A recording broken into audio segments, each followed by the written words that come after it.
이번 시험을 위해서 얼마나 많은 시간을 투자했고 얼마나 많은 시간을 고민했습니까? 여러분의 합격을 진심으로 기원합니다.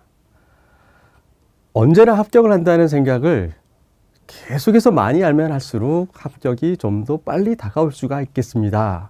늘 긍정적으로 합격한다는 생각을 자주 하시는 게 좋겠습니다. Day by day in every way. I'm getting better and better. 나는 매일 모든 면에서 점점 더 좋아지고 있다. 늘 합격한다는 생각을 하셔야 합격이 정말 빨리 다가올 것입니다. 네, 그런 의미에서 마크를 하나 제작을 했는데요. 네, 제 이니셜 비읍에다가 건축1014 마크입니다.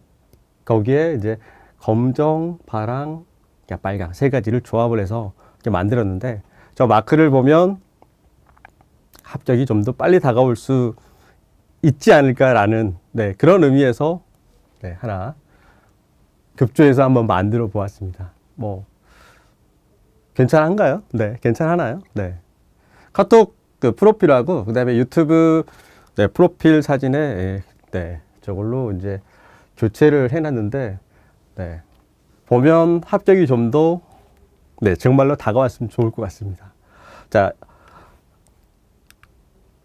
오늘은 첫 번째 한 10분 정도 분석 그리고 출제 경향에 대해서 설명을 하도록 하겠습니다.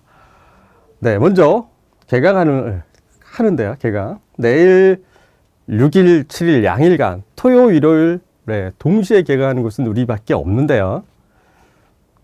오전 9시 30분부터 4시 정도까지 수업도 하고 그 다음에 공부 방법, 책 보는 방법들, 기타 기출문제 분석하는 방법들 여러 유용한 내용들을 가지고 첫 오리엔테이션을 할 예정입니다.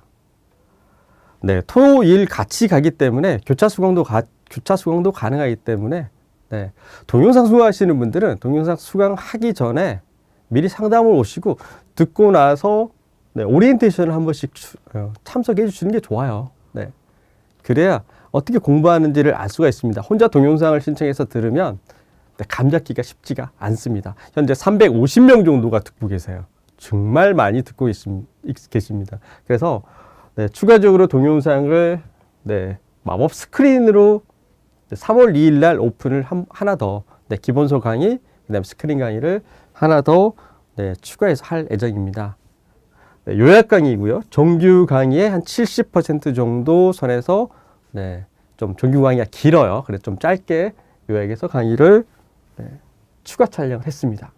자, 내일 일단 코로나 상황인데 정상 수업이 가능합니다. 그래서 많은 관심을 갖고 참여해 주시면 좋겠습니다. 출제 경향 보도록 하겠습니다. 120, 121, 122회 작년 20년도 코로나 상황에서 첫 출발했던 회차들입니다. 120회 때는 기출문제 위주로, 121회 때는 실무 위주로. 자, 그 다음에 122회 실무 기출 법규가 최종적으로 출제가 됐습니다. 이번 123회는요, 좀 더 진화된 문제들이 출제가 됐습니다. 그래서 120, 121, 122의 문제들을 그대로 출제하는 것도 있지만 다른 각도로 접근할 수 있도록 출제를 했고요. 그 다음에 법규적인 부분에 있어서 현장에서 어떻게 활용을 할 것인가, 그 다음에 최근 코로나 상황에서 변화되는 그런 제도들이 출제가 됐어요. 세부 내용은 뒤쪽에서 다시 설명을 하도록 하겠습니다. 자, 이 화면이 뭐냐면요, 지난 회차 때 화면이에요.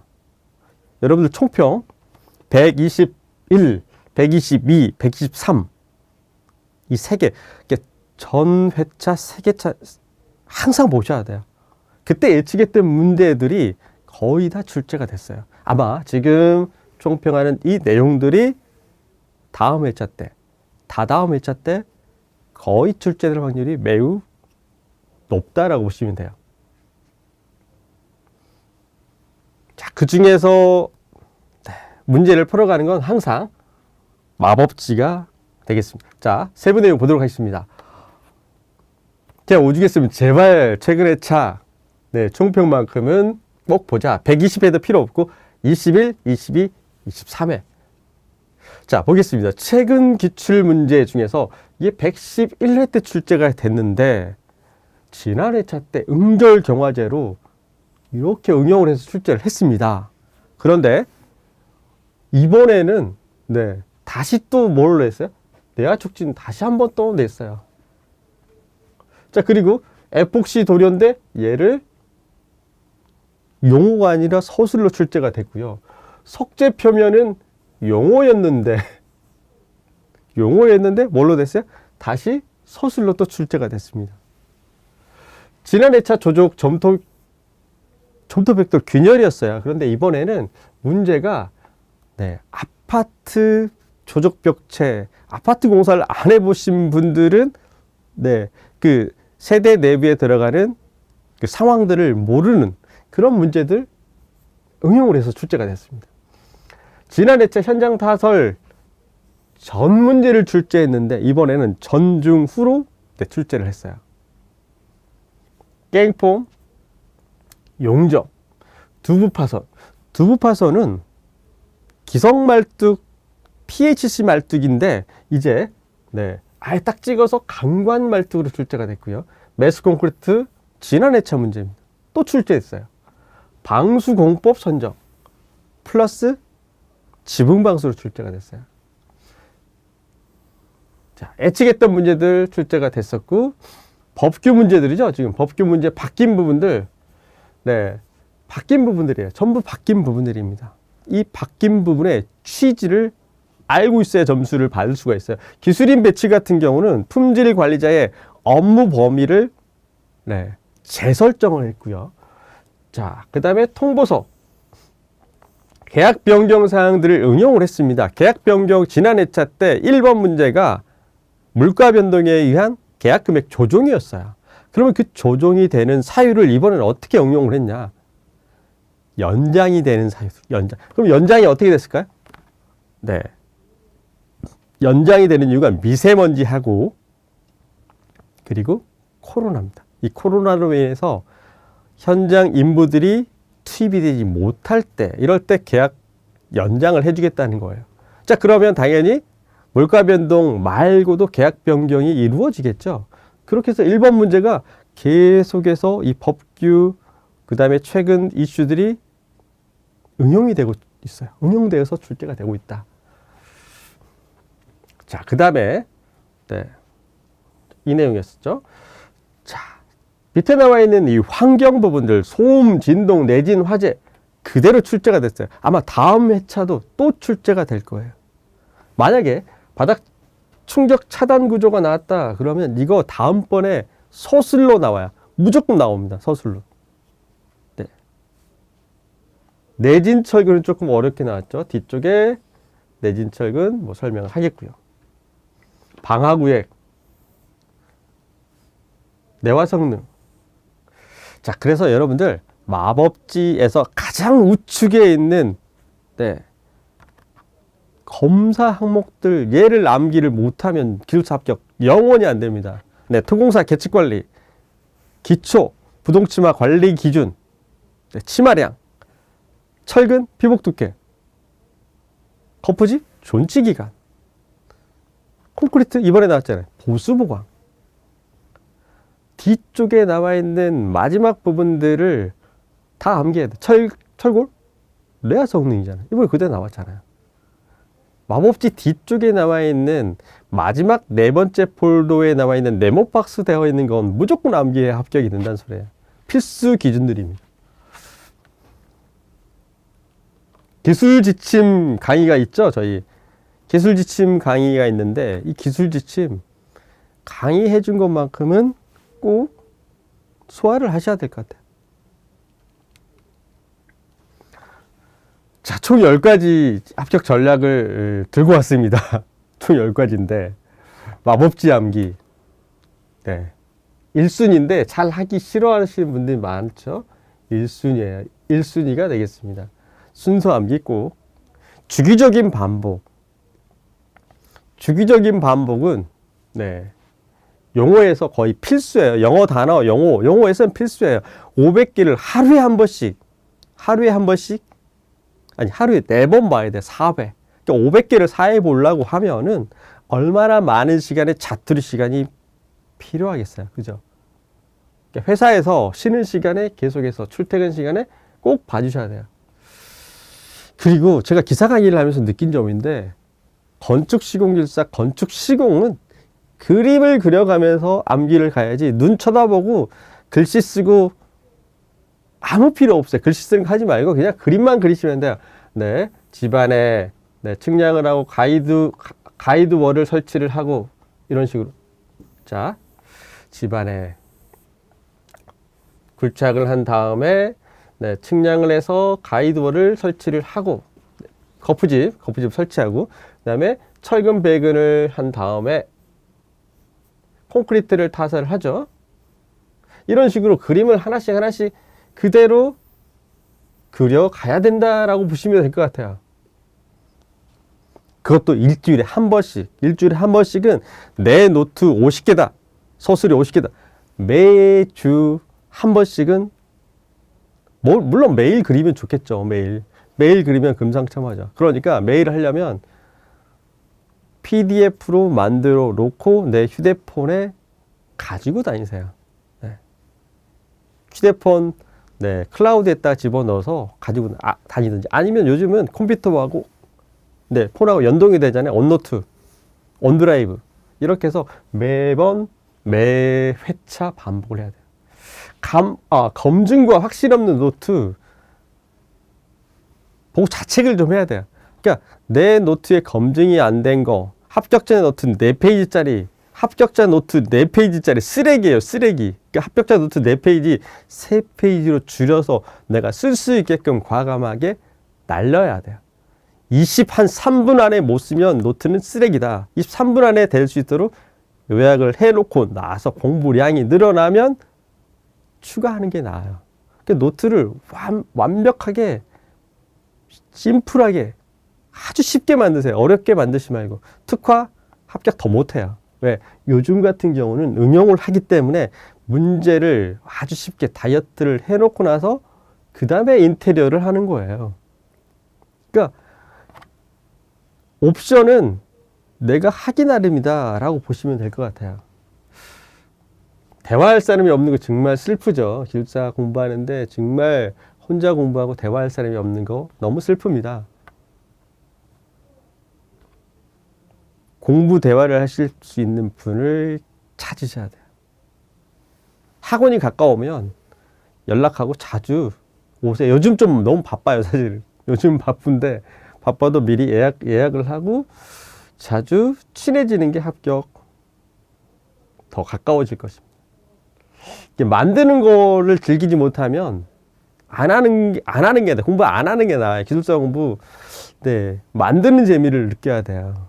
네, 만들고 업데이트 시키고 그러면서 암기를 하셔야 될 것 같아요. 채움이 아니라 비움이다. 집에 장롱에 옷 안 입는 거 엄청 많잖아요. 그래놓고 입을까 하다가 내년에 입을 거야. 내년에 입을 거야. 엄청 많죠. 그러다가 살쪄서 못 입고, 유행 가서 못 입고.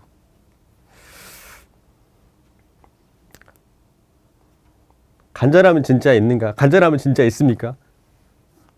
남들 학원 나오니까 나도 나오고, 그냥 하면 되겠지. 간절해야 돼요. 간절하지 않으면 이렇게 합격이 오겠습니까? 계속해서 신규 수강생들 늘어나고 젊은 분들 계속해서 누적되어서 있는데 안 되는 거 붙잡고 계속해서 한다고 될 게 아니라는 거죠. 간절해야 돼요. 그리고 정말 만드는 것도 즐기고 이 10가지 항목 한번 해봐야 됩니다. 요즘 이제 카페가 공감대가 많이 없어요. 예전처럼 카페 등급 올리려고 막 글 쓰고 그런 문화가 좀 갔잖아요. 댓글 쓰는 그런 것도 리액션도 거의 없어요. 하지만 칼럼은 한 번씩 애정 칼럼 한번 출력을 해보세요. 그 중에 정말 와 닿는 거 뭐 이게 있을 거예요.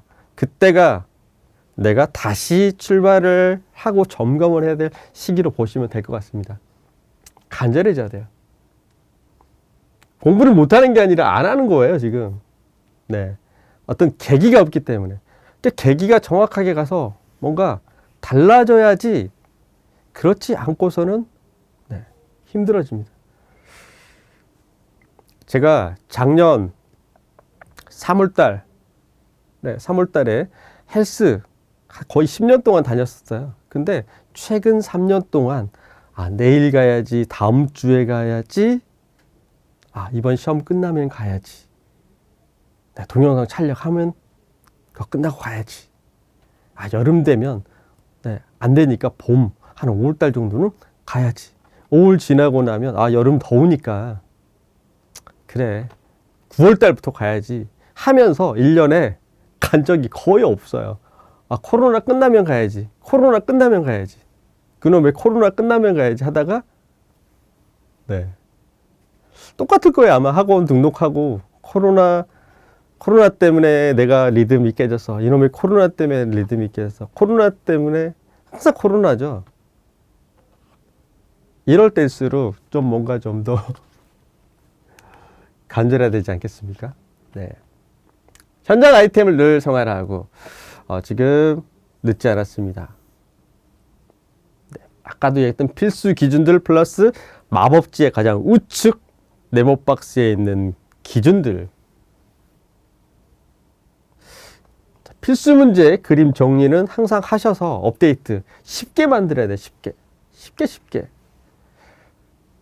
노트를 어렵게 만드신 분들은 합격이 힘들어진다. 그리고 노트가 자세가 안 나오게끔 만들면 암기가 안 됩니다. 암기 안 돼요. 암기가 안 되니까 이해가 안 되는 거죠. 이해가 안 되니까 암기가 안 될 수도 있고, 암기가 안 되니까 이해가 안 될 수도 있어요. 반복하고 마법지, 무엇보다도 이 1교시 영어 문제에서 네, 압도적으로 중요한 게 있어요. 1교시 영어에서는 영어 단어 해석이 중요해요. 그러니까 영어 점수가 또 안 나와요. 영어가 좀 안 되시는 분이 1교시에서 좀 어려워하실 수밖에 없어요. 영어. 두 번째, 한자. 영어하고 한자가 조합이 돼서 WWH가 나와요. WWH. 그 WWH의 출발은 바로 마법지가 되는 거예요. 마법지. 자, 그래서 전반적으로 지난 회차, 특히 3회차 이 부분들을 계속해서 분석을 하고, 그 다음에 동영상, 이 동영상을 자주 보셔야 돼요. 특히 네, 나올 수 있겠다 싶은 기준들이 나와 있는 부분들, 그 다음에 다른 사람들이 점수 획득이 안 됐을 것이다 라고 생각하는 그런 문제들을 골라서 네, 총평을 보고 레이아웃을 잡고 문제를 만들어 주셔야 돼요. 자, 여기까지 일단 네, 기본적인 분석 내용이었고요. 다음 시간에 각 교시별로 총평을 하겠습니다.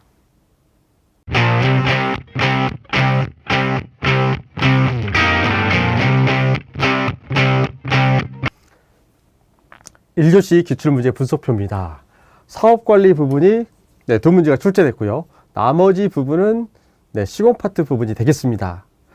네, 별표를 표시해 놓고 네, 1개짜리는 공법 위주로 되어 있고요. 기본 문제 이렇게 해서 1개짜리 난이도가 좀 낮다.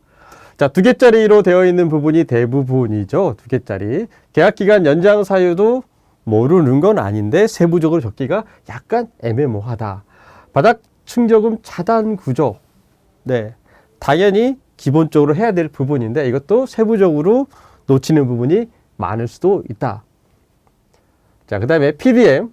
공정표 모르는 건 아닌데 마찬가지로 네, 특장점 정도는 알 수 있는데 네, 비교 설명까지는 힘든 부분이 많을 수도 있다. 네, 탑다운에서 강제 기둥과 철근 콘크리트 보의 접합, 이건 사람들에 따라서 네, 난이도가 많이 달라질 수도 있겠다. 자, TMCP. 네, TMC강이 아니라 네, TMCP가 아니라 TMC강입니다. 네, 이거 잘못돼서 출제하신 것 같아요. TMC강. 이것도 세부적으로 내용을 네, 모르는 건 아니에요. 예상 문제였기 때문에. 하지만 세부 기준을 적었을 때 고득점을 맡기는 네, 기억을 못 하시는 분들이 생각보다 많을 것 같다. 네, 폴리우레아 방수, 폴리우레아. 네, 현장에서 많이 보는 방수죠. 네, 이것도 사람에 따라 난이도가 약간 달라질 수도 있겠습니다. 창원공사 하드웨어 스케줄, 이것도 네, 매우 좋은 문제죠. 네. 현장에서 이게 스케줄 조정을 했는가, 네, 이 하드웨어들이 각각 창호마다 달라요. 기술 지침에서는 강제 창호 위주로 되어 있는데 실제로 네, 아파트 현장 같은 경우는 목재 창호에 들어가는 하드웨어 스케줄에 따라서 네, 달라지죠. 근데 그 기간이 설치 기간이 매우 짧아요. 짧습니다. 네. 하지만 하여튼 이거 뭔지 모르는 사람들이 있겠죠. 현장 경험을 안 하신 분들. 현장 경험이 안 하신 분들은 네, 이 하드웨어 스케줄을 아예 자체를 모르거나 기술 지침을 받거나 네, 그렇게 해서 이거 네, 중요하지 않다 이렇게 생각할 수 있을 것 같아요. 난이도상은 사실 높지는 않은데 세부적으로 적기는 힘들어요. 하지만 네, 눈치로는 쓰기 그렇게 어렵지가 않은 문제다. 왜? 공정표 그리고 그냥 투입 시기만 가도 사양별로 하나 세트 하나만 그래도 큰 문제가 없기 때문에 자, 크리프 현상은 한 개네요. 네. 자, 그 다음에 별표 3개짜리가 있는데 내한촉진제. 네, 지난번에 출제가 됐는데 뭐가 어려워 이렇게 생각할 수도 있잖아요. 지난번에 출제가 됐었죠. 당연히 됐는데 예상 문제를 아예 확실하게끔 못 박아놓고 한 분은 별로 없어요. 네. 기술을 하는데 자료를 가지고 네, 특징, 세부, 성분 함유량까지 적는 사람은 별로 없더라 이거죠. 네. 그래서 이게 아마 꽈락을 맞을 수도 있을 것 같은 그런 느낌이 들어요. 그 다음에 나머지는 거의 네, 똑같다라고 보시면 될 것 같습니다. 기출문제도 네, 하나, 둘, 셋. 네, 이거는 109회입니다. 넷, 그리고 5개가 출제가 됐네요. 기출문제 조금 더 비중을 조금 늘려야 돼요. 그래도 한 7개 정도는 기출문제를 하고 나머지 5문제를 응용을 한다든가 해주시면 좀 좋을 텐데 네, 기출문제 빈도는 그렇게 많지는 않았어요. 그에 반해서 예상문제는 많이 맞춘 거죠. 네. 점점 서술과 용어 부분의 문제들이 좋아지고 있어요. 진화는 하고 있습니다. 자, 문제 1번 보겠습니다. 계약기간 연장 사유. 자, 계약기간 연장 사유, 이런 연장을 하는 사유가 나오면 응용을 할 수 있는 것들이 뭐가 있냐면 여러 가지가 있는데 공정표 예를 가지고 응용을 할 수가 있다. 네, S커브 곡선을 그려서 공정표를 가지고 일단 가볍게 응용을 할 수 있다. 이렇게 보시면 될 것 같아요. 자, 정의 부분은 네, 간단하게 나와 있습니다. 민간건설공사 표준계약서, 표준도급계약서를 기초로 할 때 이게 중요합니다. 이 문구가 매우 중요하겠습니다. 저 상황이 아니면 적용이 안 된다. 그러면 출제자 의도가 무엇이냐? 출제자 의도는 지난 회차 물가 변동에 의한 계약 변경, 이 문제를 생각보다 사람들이 잘 못 쓴 것 같아요. 이걸 다시 재응용을 했고 더 추가적으로 이 법규가 바뀌었어요. 무엇으로 바뀌었냐면 이걸로 바뀐 거예요. 자, 120의 1번 계약금액 조정을 응용을 한 건데 국토부 네, 코로나에서 확산 방지와 현장 근로자의 건강보호 뭐 여러 가지가 있는데 얘는 이제 미세먼지 전염병 미세먼지와 관련된 내용이에요. 그런데 코로나 때문에 현장 투입 인력이 줄어들면서 공사를 하지 못하는 경우가 생겼습니다. 그래서 유권 해석을 했을 때 코로나 사태로 네, 계약 불이행이 이루어졌을 때는 계약을 네, 연장하겠다 이 내용이 되겠습니다. 그래서 계약 연장 사유에 관한 내용이 네, 코로나와 연관이 되어 있다. 이게 이 시험 문제의 포인트예요. 그래서 코로나19 이 내용을 써주느냐 안 써주느냐 이게 1번 문제의 포인트가 되겠습니다. 좀 황당하죠? 자, 122회 총평 문제. 자, 지난 회차에 이렇게 해서 1번에 출제가 됐는데 이걸 응용을 해서 출제가 된 거예요. 물론 앞쪽 내용이 뭐가 응용이 됐다 할 수 있는데 한번 볼까요? 계약기간 연장이 되면은 당연히 공사 금액이 어떻게 돼요? 변경이 될 수가 있겠죠. 네, 뭐가 변경이 될까요? 공사 금액이 변경이 되는 게 아니라 관리비, 현장 관리비가 늘어날 거 아니에요. 이 경비 변화에 따른 계약 금액 조정 이 내용이 응용이 될 수 있다라고 보시면 될 것 같습니다. 자, 그래서 뒤쪽에 있는 내용은 총평을 한번 읽어 보시면 되겠고, 계약 금액은 불가항력 사유로 인해 공사 기간이 연장된 경우 조정이 가능하도록 18년 8월 9일 날 다시 재개정이 됐습니다. 자, 이 부분이 중요해요. 공기 연장과는 상관이 없지만 설계 변경 금액에 건설 현장의 안전 확보를 위한 법정 경비와 추락 방지 등 안전사고 예방을 위해서 가시설 설치 비용이 공사비에 반영되도록 했다. 그래서 사고를 줄이기 위한 내용이다 라고 보시면 돼요. 그런데 1번 문제는 어떻게 됐다고요? 1번 문제는 코로나19로 해서 확산이 되면서 계약 불이행이 일어났을 때 연장을 하겠다. 이게 이 문제의 포인트였다라는 거죠. 자, 2번 바닥 충격음 차단 인정 구조. 자, 이건 이 수치가 중요하겠죠. 50dB 이하, 58dB 이하. 그래서 이걸 이제 출제 의도가 사후 성능 확인 제도가 22년도부터 시작이 돼요. 지금 사전인데 이걸 겨냥을 해서 출제를 미리 한 거다라고 보시면 될 것 같고요. 사용검사 신청 전에 단지별로 샘플 세대 바닥 충격 차단 성능 평균값을 사용검사권자가 확인하도록 의무화시킨다. 이걸 응용했다라는 거예요. 이걸. 자, 그러면 뒤에 문제 풀이를 한번 보도록 하겠습니다. 22년 7월 1일부터 시행이 되도록 잠정 결정이 났습니다. 그래서 밑에 공동주택 30세대 이상 전체에 대해서 적용을 하는데, 이때 원룸 및 라멘 구조 일부에 대해서는 적용을 제외하거나 별도의 자재 신청 기준을 마련을 해서 시공 관리 기준을 정하도록 한다. 이렇게 지금 확정이 됐습니다. 자, 그럼 이 문제의 포인트는 무엇이냐? 인정 바닥 구조의 인증 순서를 아느냐 모르느냐 또는 적었느냐가 고득점의 포인트가 되겠어요. 왜?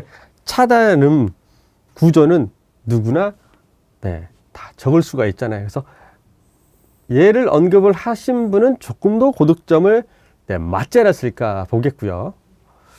자, 그 다음에 경량 중량 충격음이 있습니다. 자, 위쪽은 포인트가 규준하가 포인트가 되겠죠. 규준하. 여기는 그냥 가중바닥 충격음, 그냥 충격음 레벨이 되겠습니다. 그래서 지금 여기가 L이 이 충격음 레벨이에요. 레벨이 되겠고, 그 다음에 N으로 나와 있는 이게 노멀라이즈예요. 그래서 규준하다, 평준하다 이렇게 보시면 되겠고요. 여기는 임팩트. 그래서 그냥 바닥 충격 레벨음 이렇게 해서 이거 뭐 수치 암기하시면 되겠고요. 우리 모범 답안에 보면은 그래프로 도표로 멋지게 그려놨잖아요. 그거 뭐 웬만한 사람들은 암기를 했겠죠. 조금 찔리시는 분도 계실 텐데 포인트였습니다. 자, 그러면은 법규 기준이 어떻게 바뀌고 있는가도 한번 봐야 되잖아요. 정확하게 좀 이해를 해야 되겠죠. 2005년 7월부터 해서 현재까지 경량 충격음에 한해서는 태핑 머신 측정을 합니다. 자, 그런데 중량 충격 충격음에서는 예전에 네, 임팩트볼로 네, 소음 측정을 했어요. 그런데 이 부분에 문제점이 생겨서 네, 2005년 7월부터 현재까지는 네, 지난번에 출제됐죠. 100머신을 사용해서 네, 타이어를 85cm 높이에서 기계장치를 통해서 중앙점을 포함해서 4개소 이상 타격을 하는데, 이때 가장 대표 장소에서 시행을 해요. 가장 대표 장소. 자, 기본적으로 뭐 이 내용까지 적었으면 고득점인데, 네, 무심코 이런 내용들을 못 적었기 때문에 아까 별표가 2개가 되는 거예요. 자, PRD 공법. 네, 모든 공부하시는 분들이 네, 거의 대부분 쓸 수 있는 내용이기 때문에, 얘는 문제 포인트는 공벽 유지 기술과 특장점이다. 공벽 유지 기술과 특장점. 그래서 늘 알겠지만 시공 순서 프로세스가 안 나오면 점수가 안 나오겠죠. 네, 그래서 중심선 측량하고 아웃 케이싱을 설치하잖아요. 그리고 인 케이싱을 설치해서 성공을 해 나가는 네, 공법. 나머지는 일반 현장 타설 말투가 똑같죠. 자, 지난 회차 때 문제 5번 현장 타설 공법의 공벽 붕괴 방지로 출제를 했어요. 네, 어스, 드릴, 베네토, RCD, PRD, 바레트.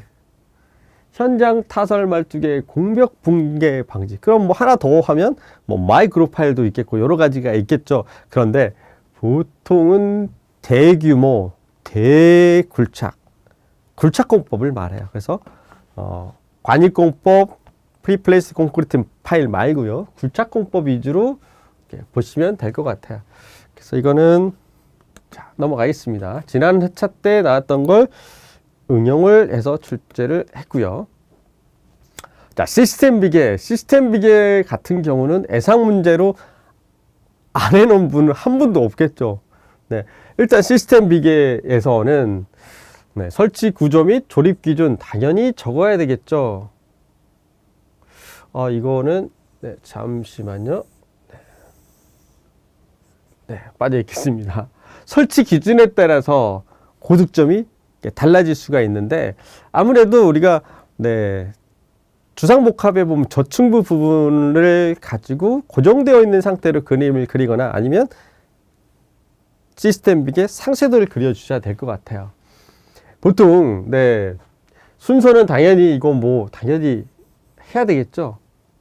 그리고 벽 연결 부분도 왜 수직 방향 6m고 수평 방향 8m로 되어 있는가도 뭐 기본적으로 현장 분들은 뭐 다 아시겠죠. 뭐 조립화 되어 있기 때문에 파이프가 6m마다 연결이 되면은 그 부분이 조인트가 되기 때문에 그 가운데 부분을 연결을 하면,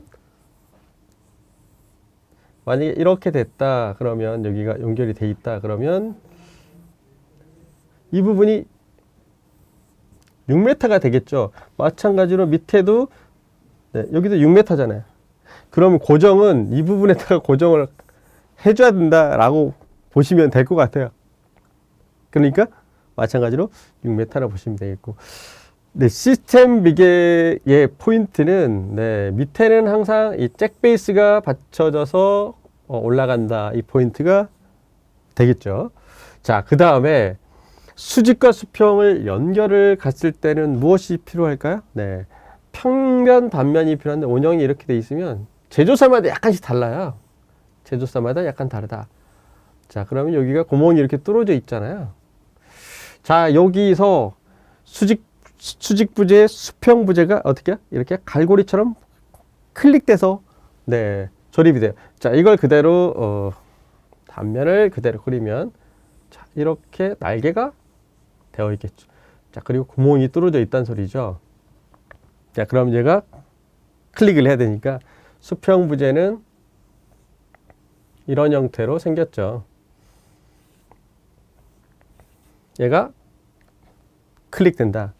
그래서 상쇄도를 그리거나 아니면 벽에 고정되어 있는 네, 고정되어 있는 부분에 잭베이스부터 해서 네, 수평과 수직 접합되는 부분을 그림을 그려주시면 큰 문제가 없겠습니다. 네, PDM과 ADM 비교를 해도 되고요. 또는 네모 동그라미 표시하고 각 작업 간의 연결선은 시간적 개념을 갖지 않고 전후 관계다. 이 전후 관계 되어 있다라는 것은 작업 간의 중복 표시가 실질적으로 어려울 수도 있어요. 네, 어려울 수도 있습니다. 그런데 일반 ADM 같은 경우는 우리 더미로 중복 관계를 해결을 하죠. 그런데 이 PDM 같은 경우는 자, 뒤쪽에 보시면 표시가 이제 네, 이런 형태로 되어 있어요. ADM 같은 경우는 우리 늘 많이 그리는 형태죠. 화살표로 가서 가는데 네, 얘는 더미가 일단 필요가 없고 이 선으로 해서 네, 표시를 하고 있다. 그래서 이제 이걸 비교를 해서 이쪽 것만 가도 되는데 고득점을 맞으려면 아마 ADM과 비교를 해서 네, 가주시면 고득점이 나오겠습니다. 기본적으로 네, 여기 나와 있는 용어 설명 표기 방식 얘만 기억하고 계시면 네, 감점은 그렇게 받지 않을 수가 있습니다. 세부적인 내용까지 굳이 적을 필요는 없겠지만 내한촉진제 보겠습니다. 이게 네, 이런 것들 때문에 네, 문제가 되기도 하면서도 효과를 내기도 하죠. 중요한 건 네, 미경화 콘크리트가 마이너스 3도씨 정도까지 동결을 네, 방지시킬 수 있는 혼화재료다. 이게 포인트가 되겠고요. 그 다음에 이제 발열량과 네, 경과 시간인데 시간이 경과 가면서 점점 뭐가 돼요? 네, 응결과 경화가 점점 상승을 한다. 도표로 표현을 할 수가 있겠고요. 나머지 부분에서 포인트는 네, 기본적으로 네, 세부 내용까지 성분 세부 내용까지 적기가 아마 힘들어지지 않을까 싶어요. 그래서 네, 기본적인 정의하고 그 다음에 효과 부분 언급을 하셨으면 기본 점수는 아마 받지 않았겠습니까? 그죠? 지난 회차 때 네, 121회, 2회 전이네요. 콘크리트 배합 시 응결 경화 조절제가 출제가 됐어요. 얘를 다시 응용을 해서 네, 출제를 출제를 했다. IPS 80회 이후로 다시 출제가 됐습니다. 그 후에는 서술로 출제를 했다가 다시 용어로 돌아왔는데요. 네, 프리스텔스를 이용하는 네, 형태 그대로 적어 주셔야 되겠고요. 이건 뭐 공부하신 분들 모두 기본적으로 놓치지 않았을 문제다라고 보겠습니다. 그래서 뭐 특화 부분으로 본다면 PS빔과 비교하는 거 이런 정도, 그 다음에 네, 대비되게끔 비교한다. 그러면 스트로트 공법과 비교하는 거 이 정도가 될 수가 있겠고요. 네, 각 시공 공법별로 유의사항 기본적으로 네, 다 기술을 했으리라 믿겠습니다. 지하층 공사 시 네, 강제 기둥과 철근 콘크리트 보해 접합이다. 자, 그럼 이거는 뭐냐면 네, RC 탑다운이다 라고 직감을 해야 되겠죠. 이 부분이 일단 네, 포인트가 되겠습니다. 자, 그러면은 뒤쪽에 네, 사례를 보도록 하겠습니다. RC 탑다운이 도대체 어떻게 되는 거야 좀 알아야 되겠죠. 지금 이 도면 그림은 어떤 그림일까요? 네, 이건 어떤 그림일까요? 네, 이건 SOS라고 들어봤어요?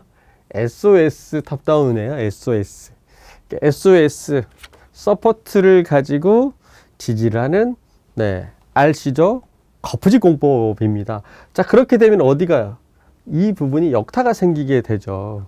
자, 그 부분에 어디와 연결되는 부분이니까 네, 보와 연결된 부분이고, 지금 이게 현장에서 지금 SOS 설치하고 있는 겁니다. SOS 공법에서 보호 설치를 하고 있는 부분입니다.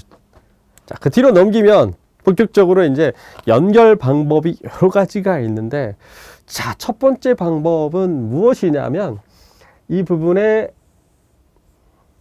철판을 용접을 공장에서 해오거나 또는 현장에서 용접을 할 수가 있습니다. 그래서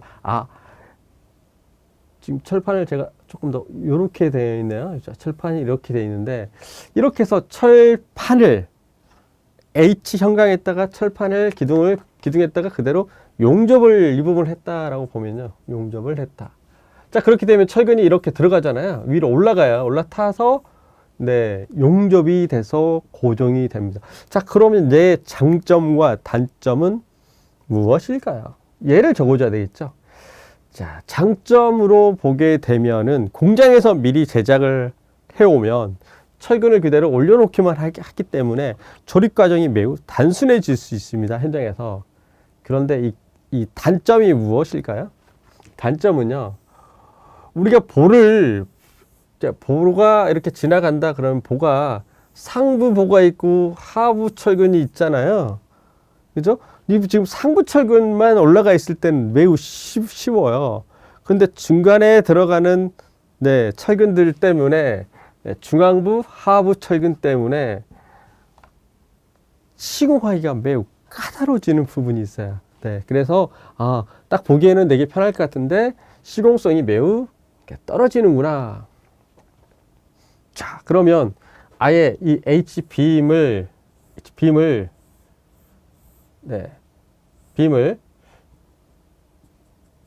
용접을 여기다가 딱 해버렸어요. 그러면 어떨까요? 강제가 양이 조금 더 들어가긴 들어가요. 들어가는데 엄청 편해지는 겁니다. 엄청 편해졌어요. 더 편합니다. 네. 그런데 간섭 요소들이 마찬가지로 또 내재를 하고 있죠. 자, 그 다음에 오른쪽에 거 보니까 오른쪽은 뭐예요? 철근에 철고리가 구멍이 뚫어져 있어요. 네, 그대로 이제 패스하는 거죠. 통과시켰어요. 자, 그러면 이 통과시켰을 때는 뭐가 문제일까요? 네, 시키는 게 힘든 거예요. 통과시켜서 그 다음에 반대쪽에 결석하고 이 부분이 개수가 많아지면 네, 할 수가 없다. 이런 단점이 있겠습니다. 자, 그럼 얘는 어떻게 가는 걸까요? 커플러를 용접을 하는 거예요. 커플러를 용접을 하면 뭐가 좋을까요? 커플러를 용접하면은 당연히 철근 길이가 단축이 되고 하겠죠. 하지만 얘를 용접하면서 얘가 제대로 용접이 이 레벨에 맞춰서 안 되는 경우들이 발생을 할 수가 있겠고, 시공성이 매우 저하돼요. 시공성이 좋지가 않다. 네, 그래서 잘 안 한다라고 보시면 될 것 같고요. 그러면 얘는 뭘까요? 여기 사진 잘 봐야 돼요. 얘는 뭐냐면 보가 넓어졌다. 넓어지면은 어떻게 됩니까? 철근이 이쪽으로 지나가면서 기둥을 지나가면서 감싸면서 가는 경우, 와이드 거더라고 해요. 와이드 거더. 네, 그렇게 되면 엄청 좋아요. 제일 편해요. 사실 제일 편합니다, 현장에서. 그런데 뭐가 문제예요? 구조 설계 변경을 해야 되겠죠. 그리고 콘크리트 양이 좀 더 들어간다. 거푸집 양도 당연히 더 들어갑니다. 그래서 이 내용 네 가지, 5가지를 적어야 돼요. 기술 지침은 4가지만 나와 있어요. 네. 보시고 설명을 넘어가겠습니다. 자, TMC 강이에요. TMC P가 아니라 TMC 강이다. TMC 강 같은 경우 기본적으로 중요한 게 제어 아변강이다. 예, 제어 아변강이다. 그 중에서도 열간 아변강입니다. 열간 아변. 그러니까 핫 롤링이다. 그죠? 핫 롤링. 열을 가해가지고, 변형 요소를 열을 가해가지고 시켜서 제작한다라고 해서 열간, 아변. 그러면 얘네들은 어떤 걸 쓰냐면, 후광판을 쓰는데, 후광판은 3mm 이하의 두께를 우리가 후광판이라고 해요. 후광판. 그럼 중판은 6mm 이하를 말하고요. 그 초과하는 거 보통 이제 40mm 초과하는 예, 구조용 강제. 네, 얘를 우리가 네, 극후 강판이라고 하는데 그때 네, 사용된다. 그래서 가장 기본적인 거는 무엇이냐면 탄소당량과 연신율인데 이것도 좀 알아두셔야 되겠는데요. 여기를 보시면 자, 이쪽이 이제 인장 강도가 있겠고 네, 이쪽이 탄소당량이 있는데 가장 높은 지점이 어디냐?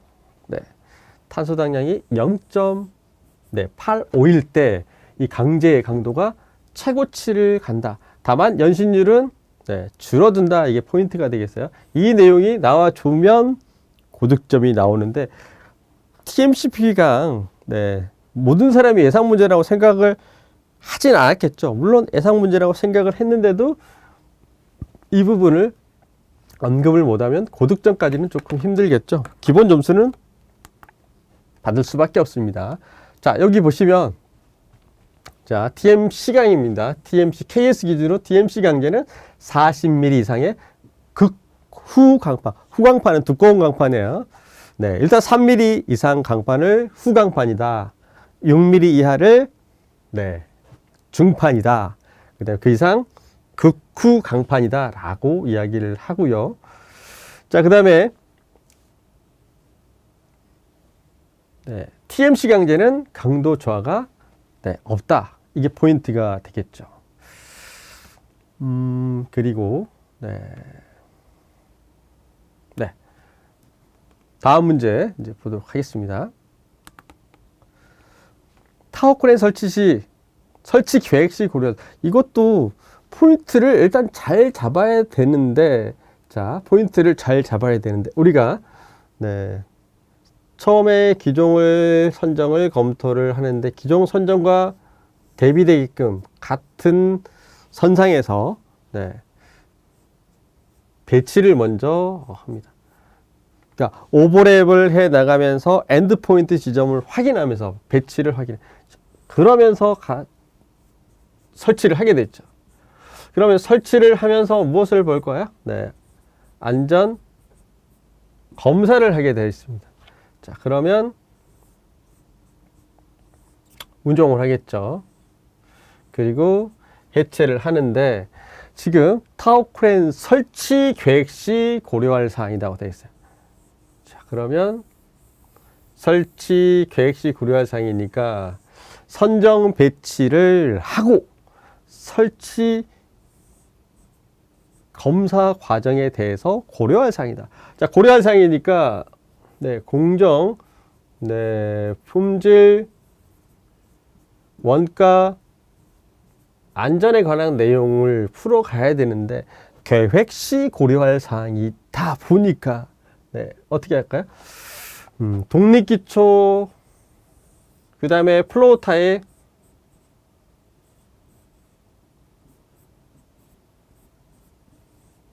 그 다음에 러핑 타입, 이런 형태의 계획 시 부위별로 규모별로 이런 부분들을 기록을 해주시면 되겠습니다. 자, 그래서 자, 여기 나와 있는 대로 설치 형식별 강말뚝, 독립기초, 기초, 구조체 이용 방식, 네, 정말 강조 많이 하죠. 네, 그 부분.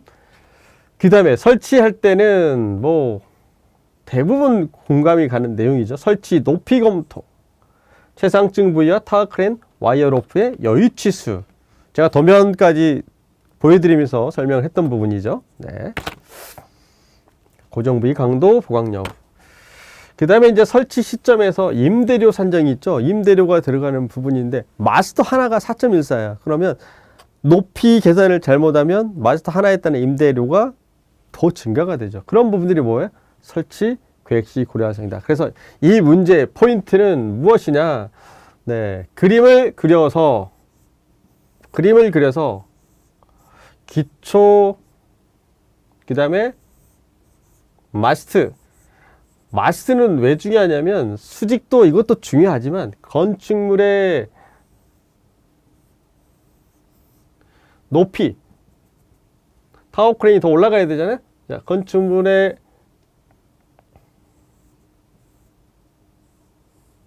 높이에 따라서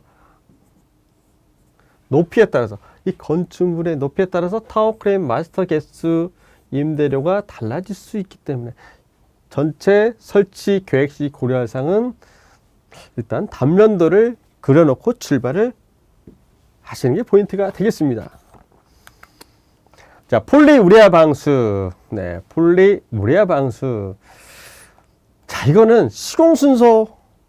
네, 도막 방수 시공 순서. 얘가 포인트가 되겠습니다. 자, 바탕 처리, 프라이머 덮어, 실러 덮어, 네, 폴리우레아 덮어, 탑 코팅인데, 자, 한번 뒤에, 자, 순서가 뒤에 빠졌네요.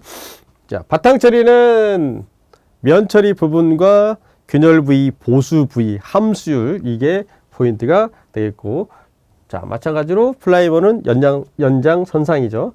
실러 도퍼는 균열 여부에 따라서 할 수도 있고 안 할 수도 있습니다. 자, 그 다음에 바로바로 굳기 때문에 네, 폴리우레아 도퍼 같은 경우는 네, 뿜칠을 했을 때 일률적으로 될 수 있게끔 관리하는 게 네, 포인트가 되겠습니다.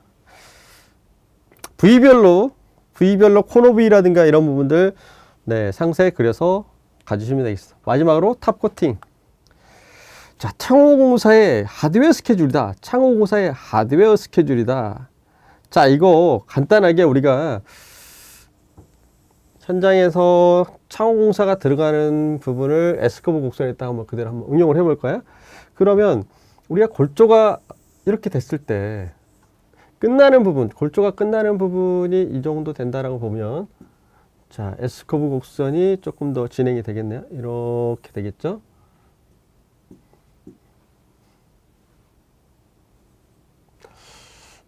잠시만요. 뭔가 자세가 안 나오네요. 네. 이 정도 가면 되겠네요. 자, 골조가 끝났어요. 그 다음에 추가적으로 지금 더 진행이 더 돼야 되잖아요. 그러면 네, 마지막에 들어가는 부분들, 자, 여기 부분에서 각 창호들이 들어가기 시작을 하는데 문짝을 시공하고 나서 하드웨어를 다는 시간, 걸리는 시간은요, 길면 2달이에요. 짧으면 1달 안에 네, 거의 다 끝나버리죠. 하드웨어 같은 경우는. 자, 그렇기 때문에 내부 쪽에 들어가는, 내부 창호에 들어가는 하드웨어 스케줄, 네, 그 다음에 공용 부위에 들어가는 하드웨어 스케줄 해서 구분을 해주시는 게 좋아요. 또는, 네, 샘플 사양이 다른 거, 이렇게 해서 비교를 해주시는 것도 괜찮고요. 공정표에 따라서 가는 것도, 네, 상관이 없습니다. 납품 시기에 따라서. 그럼 우리가 하드웨어 스케줄을 정할 때 무엇으로 가느냐? 건축물의 위치 특성, 건축물의 용도에 따라 다르죠. 네. 버트 힌지로 갈 거냐, 뭐 이지정첩으로 갈 거냐, 약간씩 달라지겠죠. 그 다음에 레버로 갈 거냐, 실린더 형태로 갈 거냐, 네, 달라지죠. 그래서 다시 실의 용도에 따라서 개폐 방향도 달라지겠죠. 문의 위치, 개폐 방향도 달라지고, 이런 부분들에 따라서 하드웨어 스케줄이 달라진다. 자, 그러면 우리가 시험장에서 하드웨어 스케줄을 표현할 때는 2가지 방법이 있겠습니다.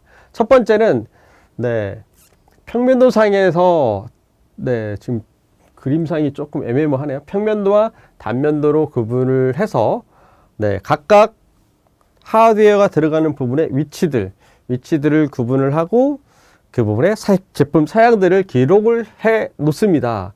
그리고 설치 시기, 스케줄이기 때문에 반입 시기와 설치 시기를 꼭 적어주는 게 좋겠습니다. 자, 그 다음에 대표적으로 SD와 FSD를 구분을 해가지고 네, 각각 적용되는 하드웨어 사양을 기록을 했는데요. 이렇게 해서 그림 하나를 그려서 설명을 하는 방법이 있겠고, 그 다음에 하드웨어 스케줄이니까 일정 계획, 네, 반입 계획, 그 다음에 설치 계획, 이런 부분에 공정표 막대 그래프로 그리셔도 되겠어요. 그러니까 예를 들면 뭐 간단하게 S커브 곡선으로 단면으로 그릴 수도 있지만 그게 아니라 그냥 시기 조율로 네, 얘는 이 시기에 이 정도 들어오겠다. 얘는 이 시기에 이 정도 들어오겠다. 얘는 시간이 지나서 얘가 끝나고 나서 이 시점에 들어와서 시공을 하겠다. 이런 식으로 각각 적용되는 시기별로 표현을 해주셔도 특화가 되지 않을까 이렇게 생각을 합니다. 자, 13번 크리프 현상. 크리프는 두 가지가 있겠죠. 점송토의 크리프가 있겠고 또 치마, 그리고 이제 콘크리트의 치마가 있는데 중요한 건 이 도표가 중요하겠네요. 변형률과 시간과의 관계인데, 시간이 먼저 X축부터 시간이 지나가면서 어떨 때 하중이 작용하는 시점 T1 시간에서 시간이 지나가면서 크리프 변형률이 어떻게 되는가. 하중이 제거가 됐는데 다시 회복을 해요. 크리프가 회복을 해요. 그런데 시간이 점점 지나면 하중을 제거하지 않았는데도 불구하고 영구적으로 변형이 된다. 그래서 지금 정의하고 크리프 도표하고 그 다음에 크리프에 영향을 주는 각각 요인들, 재료적인 부분들, 환경적인 부분들, 시공적인 부분들, 규모적인 부분들, 이렇게 해서 적어주시면 되겠습니다. 1교시 문제 중에서는 가장 쉬운 문제 중에 하나지 않았을까 싶으네요. 자, 이거는 현상이 되겠습니다. 자, 그래서 이제 기본적으로 나와 있는 영향 요인을 구분을 해 놓았죠. 영향 내용과 그 다음에 손실 내용인데, 자, 손실 내용 말고 영향 요인과 영향 내용 정도만 적어주시면 고득점이 되겠고, 시간이 나오면 손실까지 가면 되는데 보통 영향 요인과 세부 내용 이 정도까지만 보시면 되겠습니다. 여기까지가 1교시 문제였는데, 문제풀이를 쭉 해 나가면서 보면 항상 어렵지 않은 것 같아요. 말은 그쵸? 어렵지 않은 것 같아요. 그런데 막상 딱 가보면 내가 정말 뭘 쓰고 왔지? 뭘 제대로 쓰고 왔지? 이런 게 하나도 없을걸요? 과연 나는 이번 시험에 용어 나만 예상 문제가 아니었나? 이런 분들 생각보다 많아요. 괜찮아요. 다 그렇게 해서 합격합니다. 합격하신 분들 다 그렇게 해서 합격을 했어요. 그래서 긍정적으로 생각하세요. 된다 생각하시고 지금 기출문제 분석 계속해서 하세요. 그러니까 1교시가 이렇게 해서 일단 분석을 해서 쭉 봤는데, 1교시의 포인트는 무엇보다도 정의의 정확성입니다. 그래서 영어 단어, 한자, 마법지 위치, 주기적인 반복, 이게 용어 고득점의 전략입니다.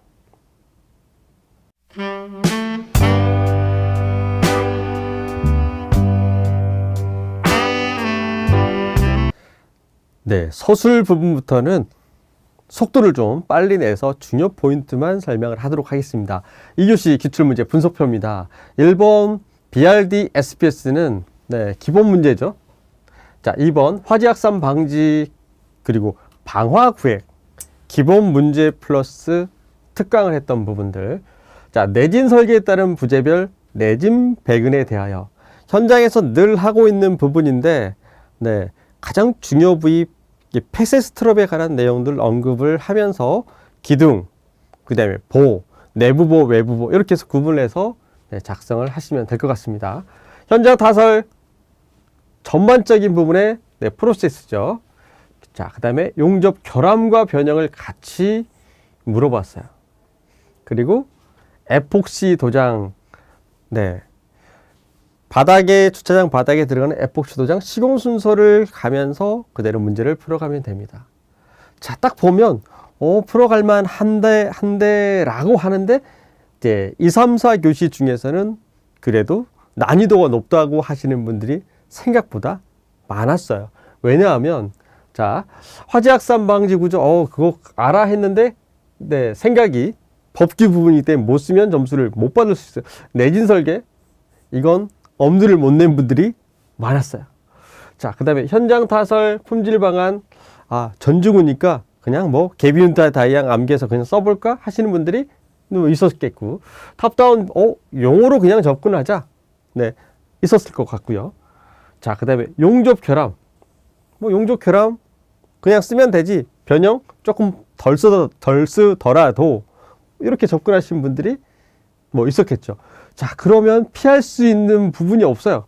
무조건 에폭시를 가거나 얘를 가거나, 그래서 3번 빼고 고민을 많이 하지 않았을까 싶습니다. 자, 그러면 각각 문제 보도록 하겠습니다. 1번 문제의 포인트는 내가 이 문제를 모르는 게 아니라 이 문제의 특징과 순서와 유의사항을 어떻게 배치하느냐, 이 싸움이 되겠죠. 자, 3페이지가 있으니까 결론 빼고 개요 빼고 나면은 분량이 정확하게 반으로 나올 수 있는 부분이 어디냐면 이 부분입니다. 이걸 좀 알고 계셔야 돼. 자, 여기서부터 여기까지 부분, 여기서부터 여기까지 부분이 정확하게 같아요. 그 다음에 센터 11줄, 11줄이 정확하게 같다. 그러면 A라는 사람은 어떻게 갈 수가 있을까? 개요 결론은 1번, 2번 해서 1번은 전반적으로 BRD, SPS의 특장점에 대해서 쓰고, 그 다음에 소견을 적습니다. 마찬가지로 개요도 적습니다.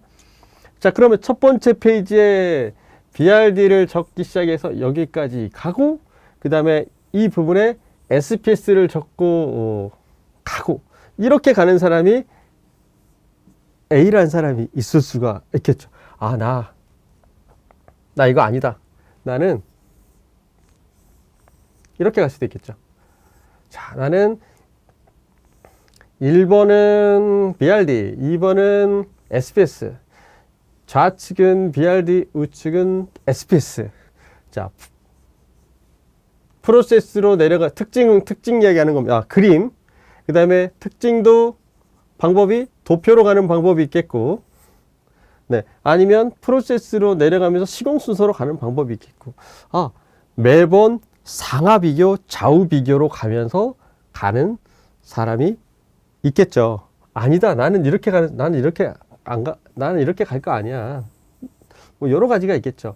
일단 개요는 공통, 결론은 공통으로 쓰는데 일단 BRD 먼저 하나를 쓰고, 그 다음에 SPS를 쓰고, 자, BRD 먼저 쓰고, SPS를 먼저 쓰고, 이런 패턴으로 쓰는 사람 딱 3가지가 있겠죠. 나는 이것도 저것도 아니네. 과연 있을까요? 정답은 없어요. 하지만 가장 좋은 건 뭐냐면, 가장 좋은 거는 보통은 좌우대칭 비교로 해서 BRD, SPS 이렇게 가는 게 좋고요. 그림을 그렸을 때 BRD, SPS 이렇게 가는 게 일단 가장 좋다. 하지만 이렇게 적었을 때 리스크가 상당히 크기 때문에 아까 이야기했듯이 개요 결론은 공통으로 적고, 다음 장 뒷페이지 센터 부분을 기점으로 나눠서 쓰신 분들이 많았을 거예요. 지금처럼 대비되게끔 쓰면 잘못하면 완전 폭망이 나올 수도 있어요. 자, 보겠습니다. 그래서 그런 내용들이에요. 특징, 시공시, 위상, 프로세스를 어디에다 배치하느냐. 그 포인트는 뒤에 보겠습니다. 보통 이 NSTD와 마찬가지로 현수 방식으로 내려가는데, 브레킷을 이용해서 내려가는 방식이 되겠고, 자, SPS 공법 같은 경우는 RC조 띠장을 가지고 스트러트를 걸면서 다운로드 해 나가는 게 가장 포인트가 되겠습니다. 자, 이 부분은 뭐 어떤 게 포인트다라고 강조할 필요 없이 너무도 많이 강의를 많이 하기 때문에, 포인트는 프로세스, 그 다음에 가장 포인트는 특징이다. 얘를 놓치면 점수를 받을 수가 없고 배치가 관건이 되겠습니다. 자, 두 번째 문제. 방화구획, 이거 기본적으로 모르신 분들은 거의 없겠죠. 자, 그런데 부위별 높이 층수에 따른 내화 성능 기준, 그러니까 뒤쪽에 철골 내화 성능 기준 문제와 복합적인 문제로 출제가 됐어요. 그래서 용도별, 부위별 높이하고 충수에 따른 내화 성능 기준, 이 부분을 언급을 했느냐 안 했느냐. 자, 보겠습니다. 지금 법규가 이게 바뀌었어요. 전층으로 바뀌었습니다. 기존에 2층 이렇게 됐던 거를 전층으로 확대가 됐기 때문에 지금 이 그림이 메인 그림이 되겠습니다. 그리고 이제 부위별이죠. 커튼홀 부위 되어 있는 층간 방화 구획과 파이프 사프트 수직 공간 방화 구획. 자, 그 다음에 공용 부분에 있어서 평면도죠. 기준층 계단 부위, 갑종 방화문과 연관돼서 피난 시설. 자, 그리고 대표적으로 지금 갑종 방화문과 방화 셔터의 사용 용도, 그리고 방화 구획의 개념도, 이 부분이 그림들이 이 정도는 나와줘야 되지 않겠습니까? 그래서 그림은 지금 나와 있는 그림 5가지 그림만 그려 놓으셔도 고득점 당연히 나오겠죠. 철근 콘크리트 구조물 내진 설계에 따른 부재별 내진 배근에 대하여 설명하시죠. 내진 배근에 관해서 구체적으로 출제한 적은 거의 없었죠. 자, 그래서 이 부분의 문제점 무엇이냐면 상세도를 그려줘야 돼요. 부위별로. 그게 포인트가 되겠습니다. 자, 그럼 내진에 관해서 기본적으로 우리가 기준이 나와 있죠. 2층 이상 연면적 200제곱미터 이상, 그 다음에 3m 이상 내민 거, 그 다음에 처마 높이 9m, 높이 13m 이상, 경관은 10m 이상을 적용 구간으로 보고 있습니다. 자, 이거 넘겨서 본격적으로 기둥의 배근 상세도를 보면 기둥 배근의 포인트는 무엇이냐? 밑에를 보시면 상하부 기둥의 어긋난 길이, 여기 상부하고 하부 좀 어긋난 길인데, 자, 편심량이죠. 이 편심량이 75mm 이하냐, 75mm 이하냐, 75에서 150mm 이하인 경우로 구분을 하고 있고요. 좀 여기는 기둥 지점 간 거리를 말하는 거고요. 자, 여기는 띠철근이 배근되어야 할 최소 구간의 길이를 말합니다. 자, SO로 나와 있는 이 부분들은 뭐냐면 띠철근의 최대 간격 기준입니다. 자, 이걸 가지고 기둥의 편심량에 따라서 내진 설계 기준이 달라진다가 포인트가 되겠고요. 내부 고도와 외부 고도로 구분을 할 수 있는데, 내부 고도 부분에서 보겠습니다.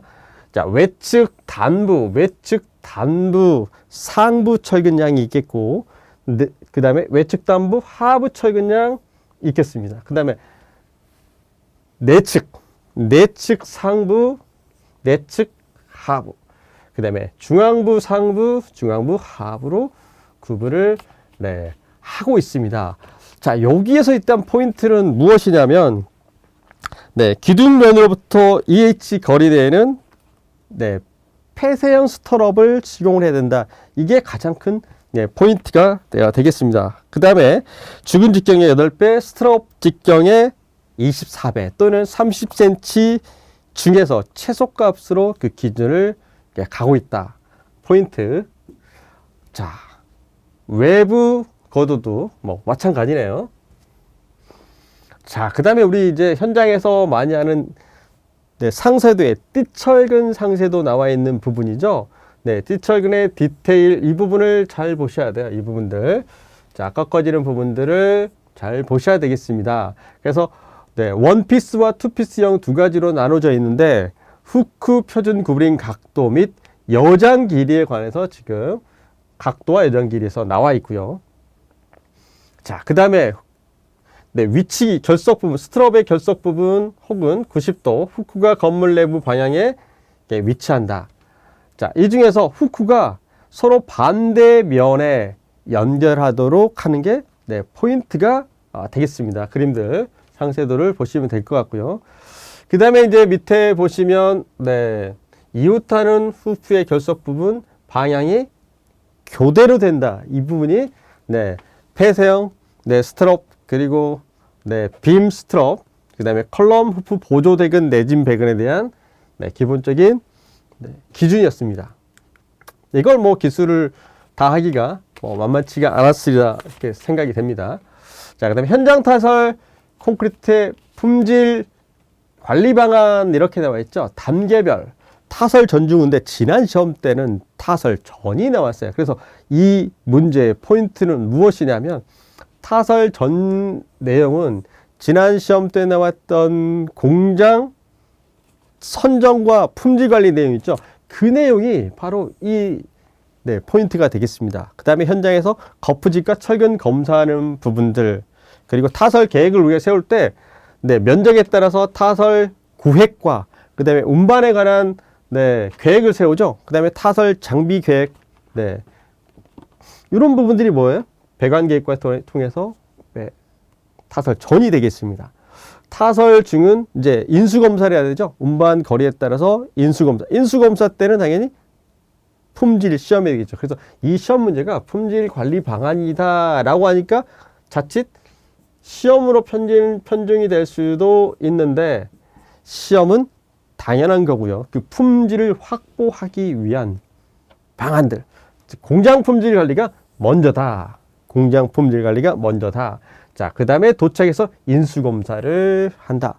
인수검사가 끝나고 현장 타설도 뭡니까? 품질 확보 방안입니다. 타설 후는 양생하고 보수, 보관까지가 바로 품질 관리 방안이 되겠습니다. 공장 놓쳐서는 안 됩니다. 자, 용접 작업 시 용접 결함 및 변형 방지다. 지금 뭐 용접에 관해서는 상당히 많이 출제가 되고 있어요. 용접사 기량 테스트부터 해서 계속 출제가 되고 있는데 기본 문제인 것 같은데도 여기 변형 억제에 관한 내용을 언급을 추가적으로 해주느냐 안 해주느냐 이런 부분들이 되겠고요. 하나 더 이 문제는 좀 더 감점 요소가 많아요.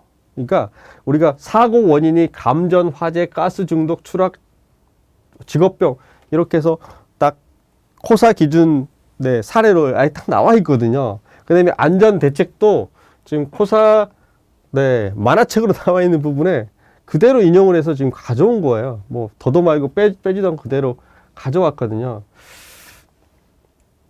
그런데 안전 부분은 뭐 당연히 그렇게 해서 작성을 하시면 되는데 이제 포인트가 어떻게 되느냐면 밑에 보면 이제 모살 용접에 관한 기준, 부분 용접에 관한 부분, 완전 용접에 관한 기준, 그 다음에 비드 기준에 관한 이게 이제 포인트예요. 이걸 기술하신 분이 별로 없을 것 같아요. 그러니까 일반적으로 결함 방지 원인으로 암기법으로 했던 이런 부분들은 당연한 거고 출제자가 봤을 때는 지금 이 문제의 포인트 모살 용접, 그 다음에 부분 용접, 완전 용입, 비드 기준 이런 것들 언급을 하냐인데 자 한번 보겠습니다. 지금 보이는 게 비드 기준이에요. 비드 기준인데 파티클 조인트냐 뭐 컴플리트 조인트냐 이런 거 아무 상관없이 이 비드가 중요합니다. 비드 최대 10mm 이내로 작업한다. 지금 음영이 되어 있는 부분은 불필요한 비드다. 용접 품질 관리에서 매우 중요한 부분이 되겠고요. 그 다음에 용접에서는 온도에 매우 민감합니다. 온도에. 그래서 용접하게 되면 수축이 되기 때문에 변형이 생기는데 이때 이 이음매는 용접선 방향 또는 용접선의 수직한 방향의 수축이 보통 생깁니다. 그러면서 이 변형을 구속하려면 마찬가지로 잔류 응력들이 생겨난다는 소리입니다. 그래서 이 잔류 응력 때문에 부재의 내력들이 줄어드는 그런 것들이에요. 자, 그것들을 해결하는 내용들을 적어주셔야 된단 말이에요. 그래서 용접 순서 변경이라든가 피닝법을 쓴다든가 이런 부분들을 언급을 해줘야 되기 때문에 2교시 문제 중에서는 상당히 내용을 3페이지로 적기가 다소 벅찬 문제였습니다. 자, 이 부분이 이제 기본적으로 적어야 될 내용들을 정리를 일단 해놨고요. 자, 에폭시 도장. 네. 현장에서 자주 하는, 네. 현장에서 현장 끝날 때마다 늘 하는, 네, 그 공법이죠. 네. 그래서 프로세스를 해놓고 출발을 하면 된다. 시험 문제가 그런데 희한하게, 네, 도장의 시공 방법, 그다음에 하자 발생 원인과 방지 대책. 그래서 시험 문제는 그렇게 어렵게 출제되지는 않았어요. 그대로 출제를 했습니다. 그래서 기본적으로 늘 했던 도막면 박리, 하자 발생 원인, 크랙, 그 다음에 아민 브레싱, 이거 되게 중요하죠. 왜냐하면 이게 굳는 속도에 따라서, 네, 굳는 속도에 따라서 건조 속도에 따라서 얘네들이 하자가 생겨요. 네, 도막을 구성하는 그 요소 중에서 건조 속도가 매우 중요한데, 이 건조 속도에 따라서, 네, 하자가 나는 부분들, 그리고 이색, 도장면 기포, 그 다음에 용접과 마찬가지로 크래터링 비슷하게 일어나고 있습니다. 그래서 뭐 방지 대책도 뭐 그대로, 네, 가주시면 되겠습니다. 이 문제 포인트는, 네, 주차장 바닥용 표면 마감재, 네, KS 기준. 그래서 여러분들 출제를 했을 때 이 출제 하시는 분이 이걸 겨냥을 하고 출제를 하셨다. 이게 포인트가 되겠어요. 그래서 뭐 현장 분들이 작성을 하시는 데는 큰 문제가 없는 그런 문제였어요. 그러나 고득점을 맞으려면 뭐가 필요할까요? KS 기준 나와 있는, 네, 표면 바닥에 관한 언급을 좀 해주시면 될 것 같아요. 지금, 자, 이건 그냥 기술 지침에 나와 있는 내용 그대로 뭐 언급을 했어요. 출제하신 분이 이걸 보고 출제를 했기 때문에 현장 내용을 추가적으로 가미를 한다라고 보면 현장 평면, 주차장 평면 변화가 되는 부분들을 좀, 네, 그려놓고 출발을 하신다든가, 그 다음에 마감이 끝나는 부분, 단부 부분들, 그 다음에 기둥과 접하는 부분들, 네, 이런 부분들을 중점적으로 해주시면 될 것 같고요. 그 다음에 커팅되는 부분에, 네, 시공, 마감 처리 방법들, 이런 부분들을 추가적으로 언급을 좀 해주시는 게 현장 냄새가 좀 나지 않을까 싶습니다. 지금은 이제 프로세스 과정이죠. 네, 당연히 프로세스는 뭐 그대로 작성을 해야 되겠습니다. 좀 이게 이제 KS 기준인데 이것까지 언급을 하시기는 좀 힘들다. 그러면 우리가 보통은 무엇으로 접근을 할 수가 있냐면, 네, 항상 시험 문제에서 요구 성능에 관해서 언급을 좀 해주시면 좋다. 요구 성능. 그래서 지금 충격 성능, 부착 성능, 네, 이런 부분들 언급을 좀 해주느냐에 따라서 점수 차이가, 네, 날 거다라고 생각을 합니다. 자, 여기까지가 일단 2교시 문제였습니다.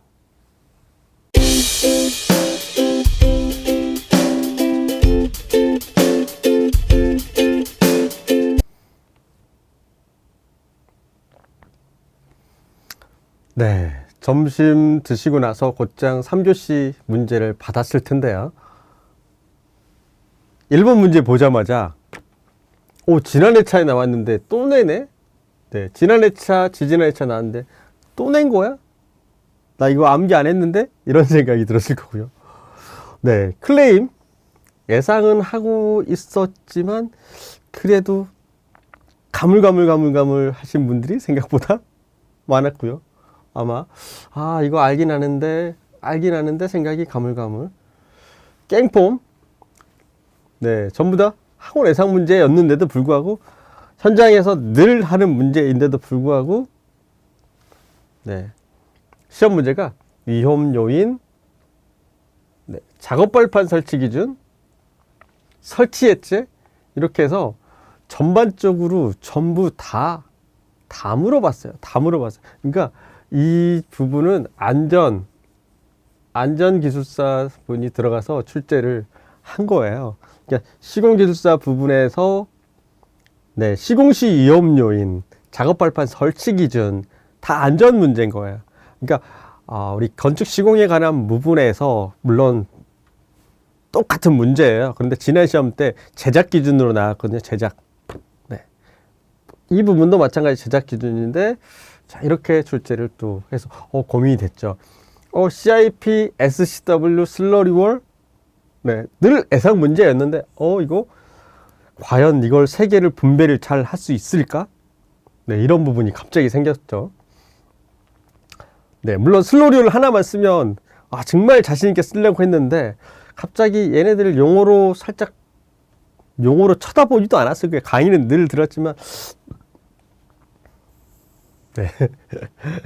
내화 구조, 성능 기준, 네, 뇌화피복에서 쓰면 되겠네? 라고 생각을 해서, 네, 습관 합복 타품 미조 암기해서 딱딱 썼는데, 내화 성능 확보 방안, 이렇게 나왔어요. 그러면은, 각각 부재별로 적용을 했을 때, 요구 성능이 나오면서 유의할 사항이 나와줘야 점수를 주는데, 이것도, 이거 어떻게 하지? 이렇게 생각이 됐을 것 같고요. 석재 표면에서 마무리. 지난번에 이거 용어로 나왔거든요. 용어로. 지난번에 용어로 나왔었는데, 그때도 짜증났었는데, 이걸 다시 용어로 출제한단 말이야? 네. 물론, 네, 서술로 출제를 했네요. 서술로 출제를 했습니다. 그래서, 기술사 시험 정말 보기 싫다라고 생각하고, 짐 싸고 나가신 분들 생각보다 많았을 것 같아요. 문제 자체는, 네, 2교시보다는 훨씬 쉬운데, 네, 지문들이 길어지다 보니까, 네, 고민이 될 수밖에 없겠죠. 네. 자, 가겠습니다. 1번 매스콘크리트. 네, 이건 뭐, 설명할 필요가 없이 기본적인 건데, 이거 그냥 암기를 해 놓으셔야 되겠어요. 내외부 균열의 그림을 그리셔야 되겠죠. 그 다음에 설계, 배합, 시공, 양상. 이건 뭐냐면, 시방서 그대로 해놓은 거예요. 시방서 그대로. 그리고 현장에 우리가 적용을 했을 때, 지금 이중 버블 시트 적용하는 부분들 추가적으로 가고, 요즘 파이프 쿨링은 잘 안 하니까, 파이프 쿨링은 너무 확대해서 적을 필요까지는 없을 것 같고요. 지금 나와 있는 은결 시간차 조절, 늘 강의 때 설명하는 내용들이죠. 네, 초전지 사용에 의한 은결 시간차 조절, 이런 것들. 플라이시 취한 들어가는 부분들, 매우 중요한 부분들이죠. 기타 꼭 암기를 해야 될 게 온도, 균열, 네, 지수, 네, 유발 줄눈, 온도 철근, 이런 것들 언급을 좀 해주시면 좋을 것 같아요.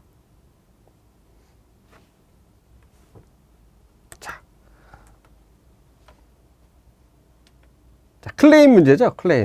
클레임, 네, 유형을 정확하게 적어주셔야 점수를 받을 수 있어요. 유형. 네, 문서, 조건상의 변경, 네, 공사 지연. 이 지연되는 부분들 가지고 아까 1번, 네, 계약 연장 사유가 일어나는 거고요. 그 다음에 기타 이제 두 가지가 더 있죠. 해결 방법은 당사자들끼리 할 거냐, 3자를 갈 거냐. 네. 그 다음에 대체적으로 분쟁 해결 방안 적용돼서 갈 거냐. 일단 포인트는 유형별로 접근을 하면 되겠고, 사례를 들면서 가면 쉬워요. 이거 사례를 들면서 네, 가면 네, 쉽습니다. 가끔 가다가 보면 제가 준비를 다 했는데 폭설이 발생이 돼서 무너졌다. 그러면 그 폭설로 인해서 무너진 거푸짐 양, 그다음에 철근을 다시 배근하고 장비 사용하고, 이런 토탈 들어가는 비용 산정을 해서 클레임을 청구하는 내용들 네, 설명을 하잖아요. 상황이라든가 현장 네, 사례 설명하면 좀 더 좋은 점수를 받을 수 있다라고 보시면 될 것 같아요. 이 도표는 그냥 암기해야 되겠죠. 협탁 결정 조승 불소. 네. 클레임 단계와 분쟁 단계로 구분이 되어 있고요. 지금 이제 대표적으로 뭐 해결 방안 그대로 적어놨습니다. 그래서 이 부분은 뭐 문제없이 작성을 했을 것 같고요. 사례를 적거나 하신 분들은 훨씬 더 점수가 네, 좋아질 수도 있겠고요. 실수를 할 수 있는 부분이 클레임 네, 분쟁 처리 절차와 그 다음에 해결 방안이 되겠습니다. 근데 문제를 한번 잘 읽어보셔야 돼요. 클레임 유형과 해결 방안이다 이렇게 나와 있습니다. 그래서 네, 클레임 제기 시 준비할 서류들 같은 경우가 있죠. 걔를 너무 많이 적으실 필요가 없어요. 왜냐하면 세 페이지 안에서 네, 해결 방안을 적어야 되기 때문에 실질적으로 네 페이지 쓰신 분들 같은 경우는 클레임 제기 시 네, 사안 평가, 근거 자료 확보, 그 다음에 데이터 산정 들어가는 부분들, 이런 부분들까지 해서 네, 제기할 때 준비 서류들 이런 것들을 많이 언급을 할 수가 있겠어요. 그런데 지금 문제는 이 내용만 적어도 훨씬 충분히 많이 적을 수가 있기 때문에 앞에 나와 있는 이 유형으로 현장 상황들을 여러 가지를 그릴 수가 있어요. 계약 문서 변경으로 인한 내용, 네, 계약 금액 조정과 관련된 부분으로 문제를 풀어갈 수가 있겠고, 안반이 나왔을 때 주상도가 다른 거 가면서도 문제를 풀어갈 수 있어요. 네. 매립지 부분에 있어서 차수공법 적용 부분에서 뭐 이전이 생길 수 있는 부분들, 이런 부분들을 한번 생각해 보면 우리가 늘 현장에서 하는 내용들이 고득점 전략인데, 얘를 가지고 그냥 협탁결중 조승불서 이렇게 암기하고 교재에 있는 거 쓴다, 점수 고득점은 못 나와요. 네, 그 부분을 조금 알아두셔야 돼요. 이런 부분들. 문화재가 나와서 뭐, 네. 그러니까 1번 문제를 가지고 계속해서 확장판이에요. 이번 시험 문제 정말 출제하신 분들이 정말 고민 많이 하고 잘 출제하신 것 같아요. 현장 경험도 하면서 공무도 좀 해봐라. 관급공사 공무도 좀 해봐라. 이런 내용들이 네, 출제가 됐습니다. 자, 깽폼 부분에서 네, 주요 내용 그대로 나와 있는데, 이 문제의 포인트가 중요해요. 이거 현장에서 늘 하는 내용이지만 위험 요인과 예우를 봐봐요. 네. 지금 이게 이제 공단 기준으로 나와 있는 애전 상세도가 되겠습니다. 이 네, 간격 부분 네, 기준이 나와 있죠. 이 기준을 일단 적어 주셔야 고득점을 받을 수가 있어요. 우리가 현장에서 깽폼 회사마다 검토를 하잖아요. 그럼 검토 들어가는 부분이 시공성 부분에서 주로 검토가 나오는데, 이번 문제는 시공성 부분의 검토가 아니라 위험 요소 검토예요. 안전 문제를 가지고 검토를 하라는 겁니다. 그러니까 인양고리 부분에 대한 언급하고, 그 다음에 외부 쪽 발판 규격과 사다리에 대한 언급, 발판에 관한 규격들에 대해서 네, 바깥쪽에 수직 보호망을 통해서 커버가 될 수 있는 부분들, 미끄럼 방지 뭐 시설, 이런 것들 언급을 하느냐 이겁니다. 그래서 지금 그 기준이 네, 노란색으로 칠해진 부분들, 이 부분을 언급을 해야 점수를 준다는 소리예요. 자, 그 다음에 자, 우리가 현장에서 네, 적용되는 것들인데, 이거 이제 제가 마지막으로 했던 네, 현장 깽폼을 가지고 왔습니다. 정말 오래된 것 같은데요. 네, 깽폼 제작했을 때 지금 단면도 부분하고 그 다음에 마무리되는 부분들 네, 규격들이 있죠. 이 부분에서 이제 합으로 접합되는 부분들이 있는데, 자, 깽폼의 지금 인양고리 부분들, 그 다음에 여기도 지금 규격이 있어요. 용접이 돼서 네, 고정하는 부분들. 그러니까 우리가 설치를 했을 때 위험 요소라는 건 이 위치 부분하고, 그 다음에 타워 크레인의 엔드포인트 지점, 그리고 깽폼의 전체 무게, 특히 측세대 무게, 이런 부분들이 주로 위험 요소가 될 수가 있겠고, 콘크리트 양생에 따른 디콘 고정했을 때 네, 그 부분들에 대한 언급을 해줘야 됩니다. 그러니까 제작했을 때 제작 업체에 따라서 네, 규격이 조금씩 달라지는 부분들이 있죠. 이제 공통 단면도인데, 지금 포인트가 되는 부분이 이 부분이 되겠죠. 이 부분. 그래서 이 단면도는 하나 그림을 그려줘야 되지 않겠습니까? 네.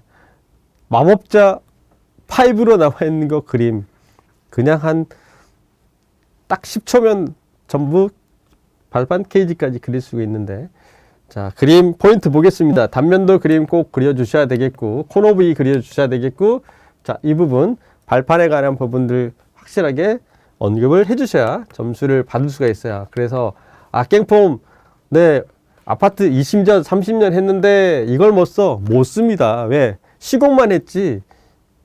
안전에 관한 문제 이런 부분들을 기준을 안 써요. 그리고 생각을 전혀 안 하고 있어요. 우리 시공하신 분들이 뭐만 생각해요.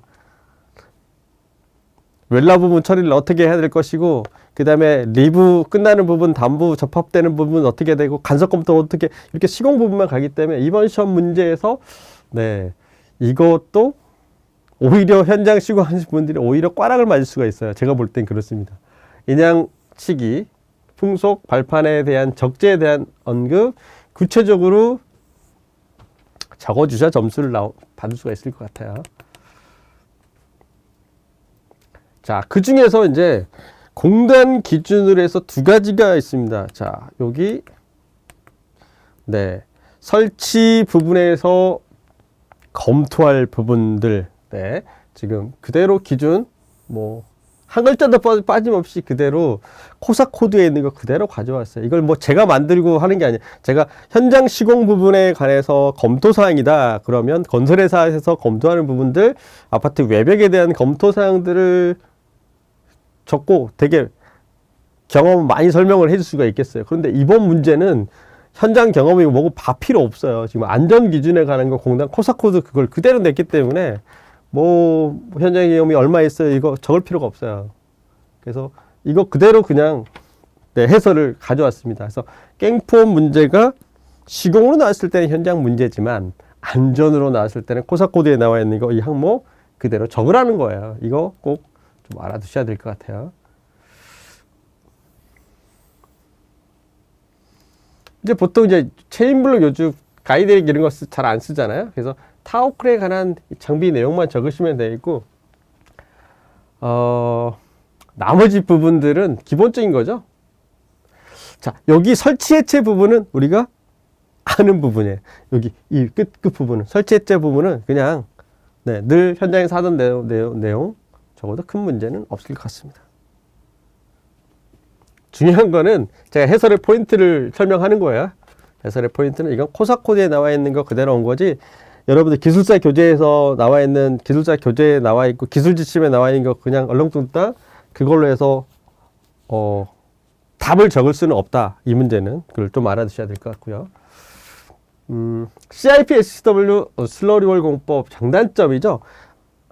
이 부분도 BRD SPS와 마찬가지로 비교를 해서 분배를 하는 게 상당히 네, 어려운 부분이죠. 그래서 3교시 부분에서는 분량 조절 부분에서 실패를 하신 분들이 네, 많았을 것 같아요.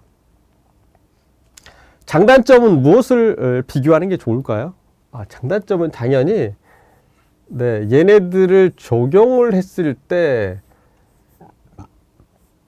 자, 적용 토지라고 굴착 깊이, 규모하고 네, 근접 시공에 관한 내용들 그리고 공품 원안이에요. 공사 기간, 품질은 차수성 강성을 말하는 거예요. 차수성 강성, 품질, 차수성 강성. 그 다음에 돈이죠, 돈. 네. 그래서 네, 지금 여기 있죠, 여기 적용성 집안, 대지 면적, 근접 시공. 지금 여기에 나와 있는 플랜트 시설부터 이 내용이 현장 내용으로 가미가 됐을 때 다른 사람과 편차가 난다. 암기법으로 외워서 쓰신 분들 이번에는 점수를 못 받을 것 같아요. 네. 그래서 출제하신 분들이 상당히 네, 노력을 하고 점점 출제를 하시고 계시는 것 같아요. 그래서 학원에서 네, 문제를 너무 기출 문제만 그냥 그대로 내면 출제가 너무 잘 됐어요. 뭐 우리 학원 좋아 이렇게 할 수도 있지만 지금 바람직하게 출제가 되고 있는 것 같아요. 그래야 학원 나와서 공부를 할 수밖에 없게끔 출제를 네, 학원 나올 수밖에 없게끔 네, 출제를 한 것 같아요. 아무래도 이 코로나 시기에 학원도 상당히 네, 운영상 힘든 부분인데 출제하시는 분들이 그걸 감안을 해서 이렇게 또 지문을 복잡하게 출제를 해주시는 것 같아요. 대단히 고맙게 생각을 하고 있습니다. 네, 내화 구조 성능 기준과 철골 구조의 내화 성능 확보 방안. 네. 이것도 내화 피복, 내화 페인트까지 언급을 해야 돼. 내화 페인트, 내화 피복까지 언급을 해야 되는데, 일단 기본적으로 종류를 언급해야 되겠죠. 습관 합복, 덮분 미조.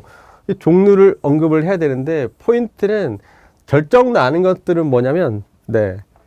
내화 성능 확보 방안에서 점수 차이가 나지 않을까 싶습니다. 그러니까 여기 공법 종류와 특징 재료는 누구나 적더라 이거죠.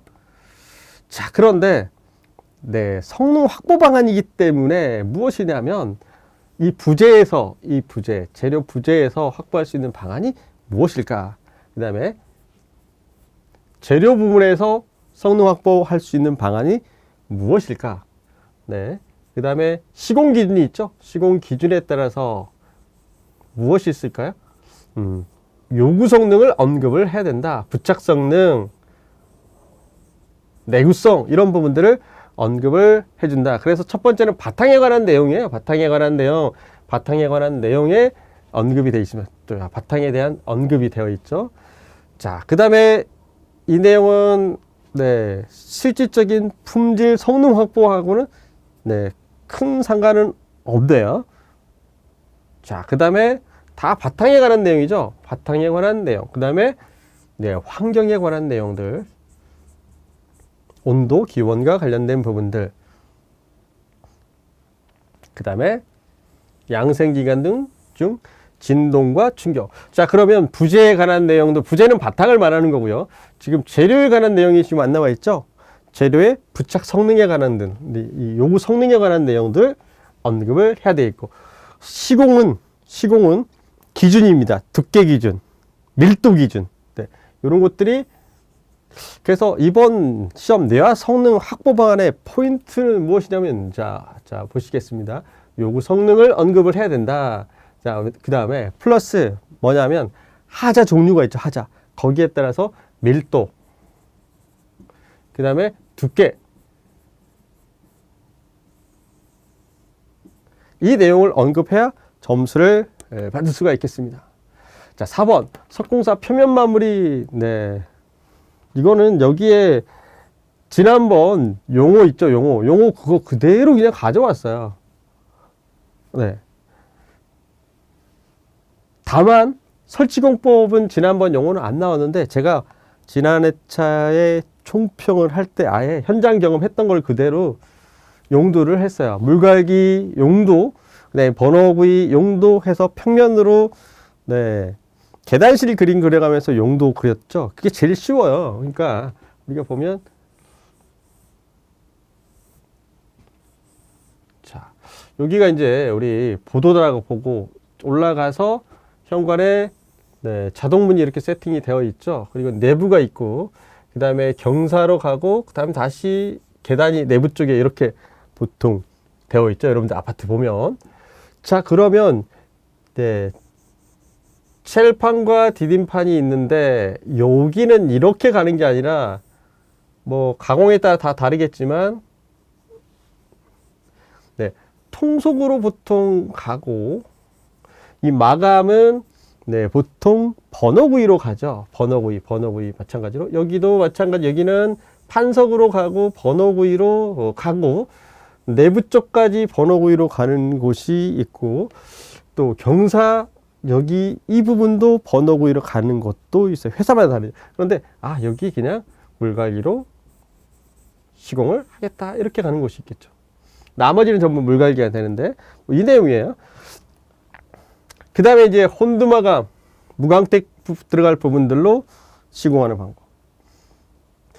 그 다음에 이제 우리가 혹두기 있죠. 혹두기. 외부 벽체 장식하는 부분들, 들어가는 부분들.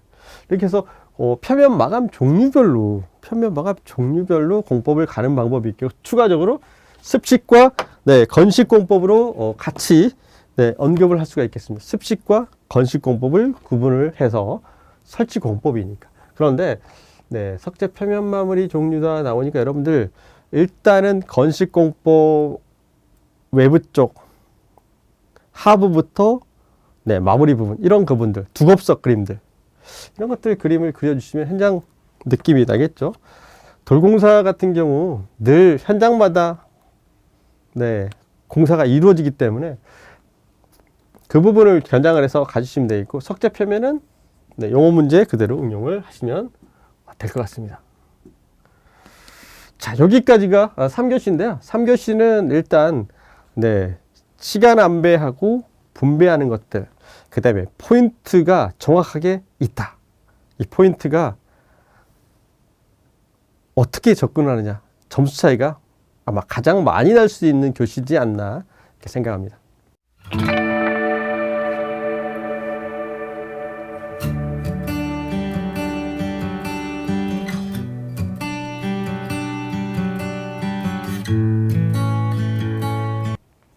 네, 4교시입니다. 네, 건설 사업 관리 세 문제나 출제가 됐나요? 네, 최근에 법규 부분에 관해서는 출제를 계속하고 있는 것 같아요. 네, 응용돼서. 그 다음에 이제 리모델링 부분 중에서 보수 보강. 자, 난이도 문제는 뭐 높지가 않은데, 네, 지문들이 길어요. 이런 부분들이 네, 4교시의 특징이 되어 있습니다. 뭐 4교시뿐만 아니라 지문이 다 길어요. 자, 그럼 네, 하나씩 문제를 보도록 하겠습니다. 문제 1번. 네, 주요 구조부라고 했어요. 이게 포인트, 주요 구조부다라고 했고요.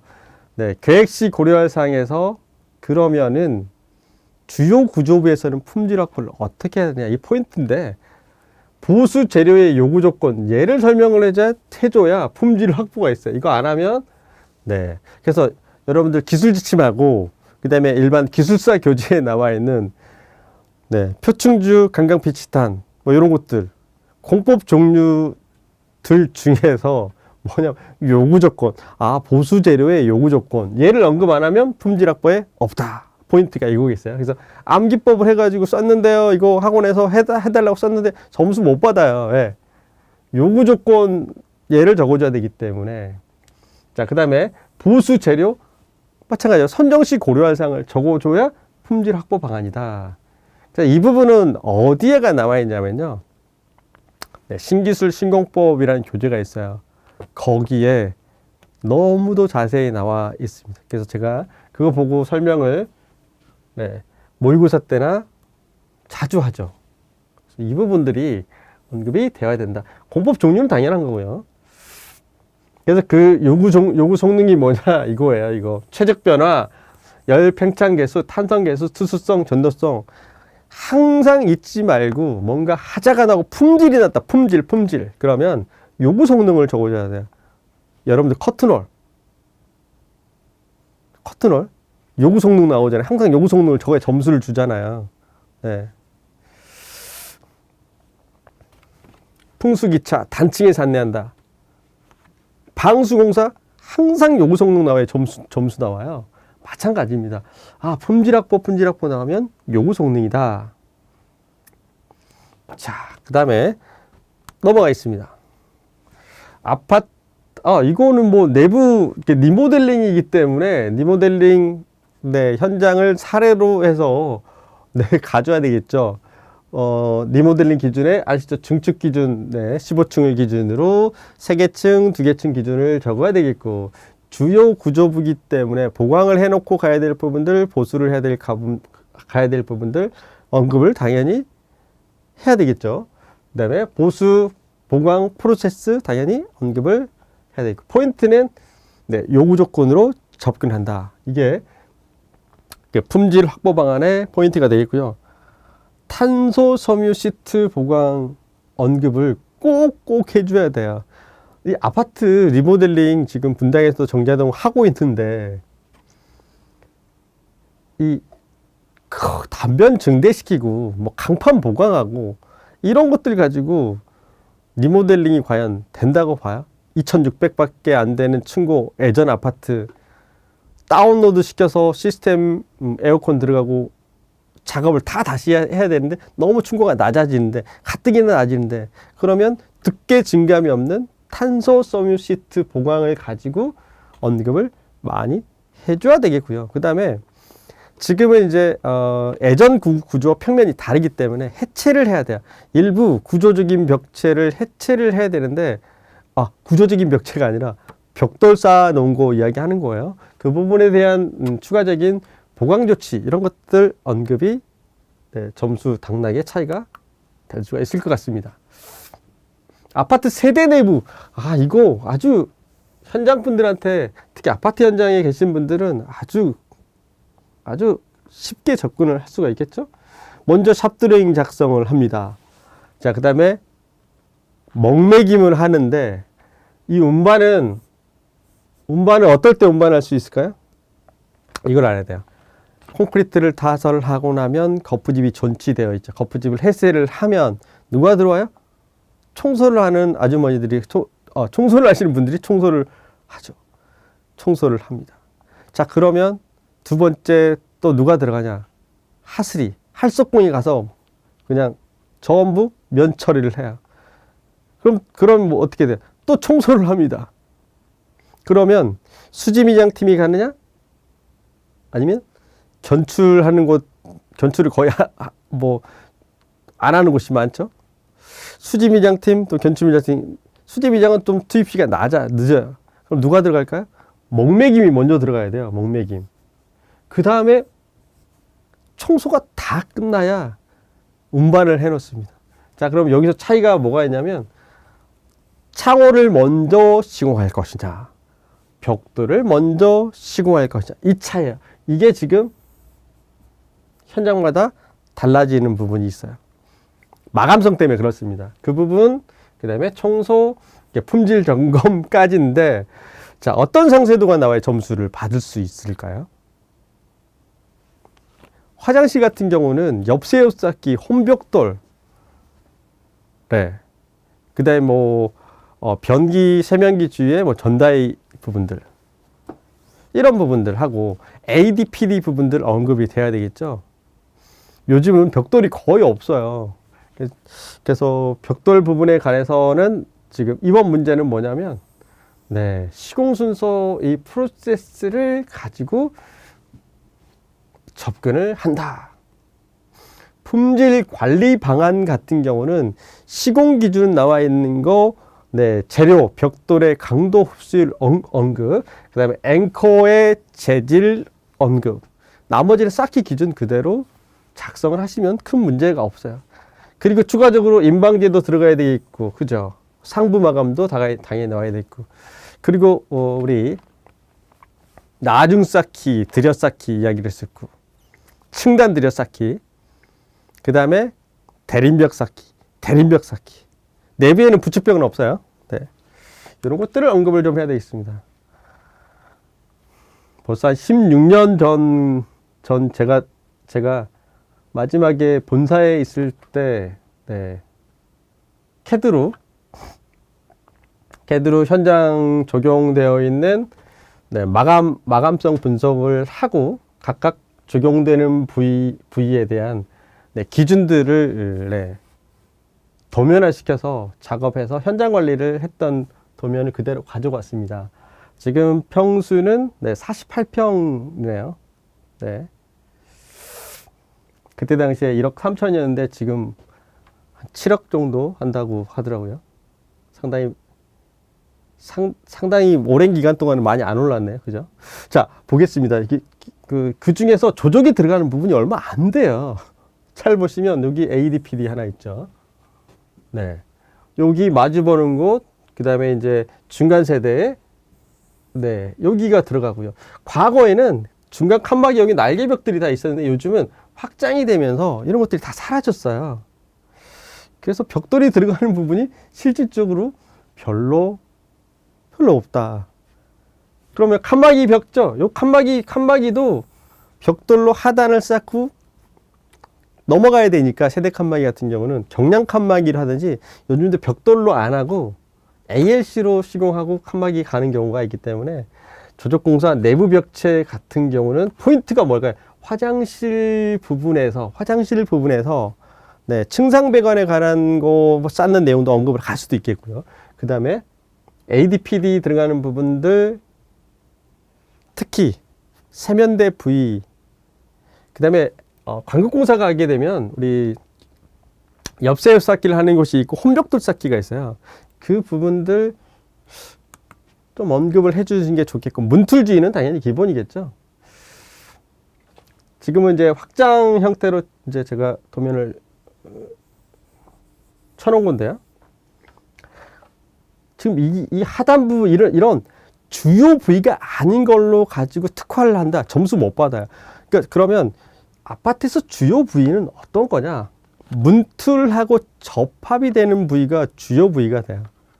이해가 되시겠죠? 문틀하고 접합이 되는 부위. 아파트에서는 1비 쌓기가 없기 때문에 0.5비 쌓기에서 문틀과 접합되는 부위하고 코너 부위, 네, 여기가 포인트가 되겠어요. 그 다음에 전기 박스가 들어가는 부분, 설기 배관이 들어가야 될 부분들, 이런 부분들을 중점적으로 포인트로 잡고 가셔야 되겠습니다. 자, 3번 발주자에게 제출하는 하도급 계약 통보서. 자, 이건 우리가 보통 이제 관급공사에서 발주자하고 계약을 하게 되면 PQ 항목과 거의 비슷해요. 지난 시험 때 뭐가 나왔을까요? 종심제가 나왔잖아요. 종심제, 종합심사, 평가하는 거. 그 내용들하고 거의 비슷한 항목들이에요.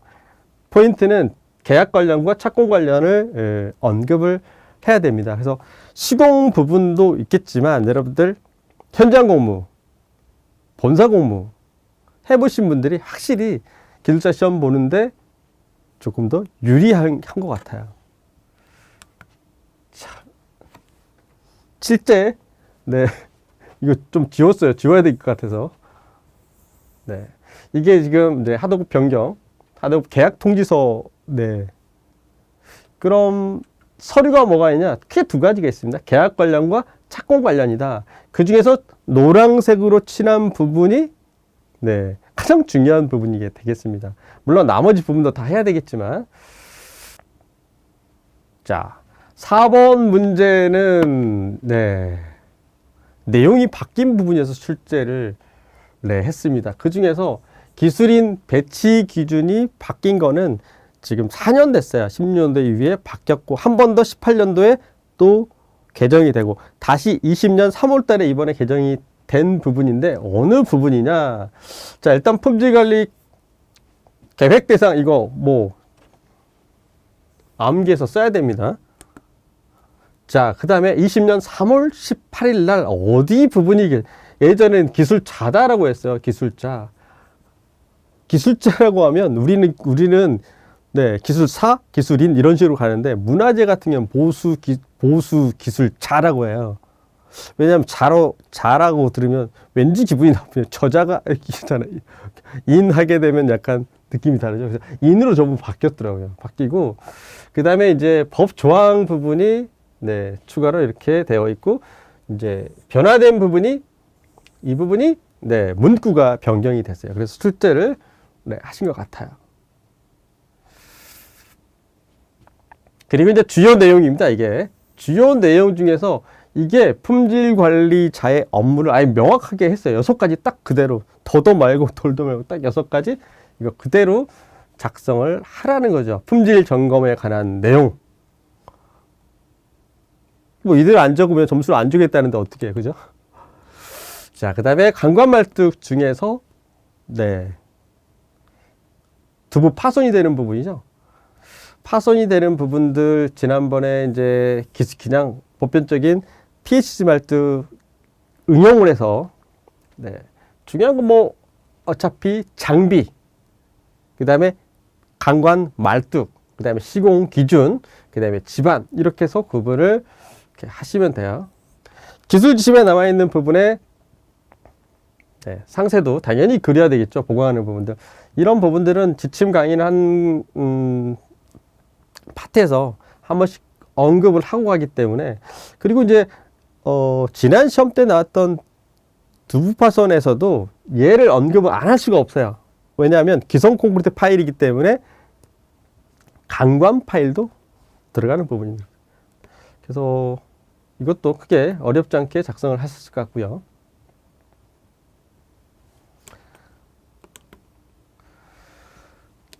자, 보겠습니다. 레이아웃 보겠습니다. 지난 시험 때 나왔던 120회 때인데, 그리고 107회 때 강관이 한 번 나왔었네요. 그래서 유의합니다. 거의 비슷해요. 여기 이 부분이 포인트다. 지난 시험 때는. 하지만 지금 강관 말뚝 같은 경우는 파트가 조금 다르죠. 자, 마지막 문제, 방수 공법 종류 및 선정사항. 그런데 왜 지붕방수 네가 왜 거기서 나와요?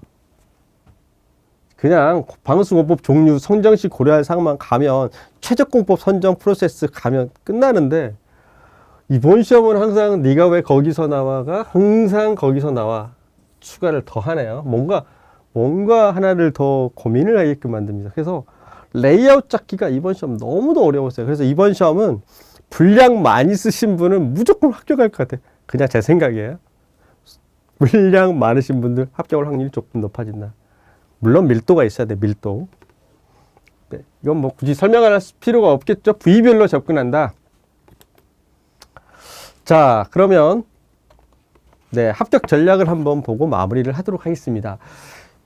네, 처음에 제가 설명했던 앞에 파트인데 계속해서 아마 합격을 한 동안 이 파트는 계속해서 출제가 될 거고 항상 내세우는 전략입니다.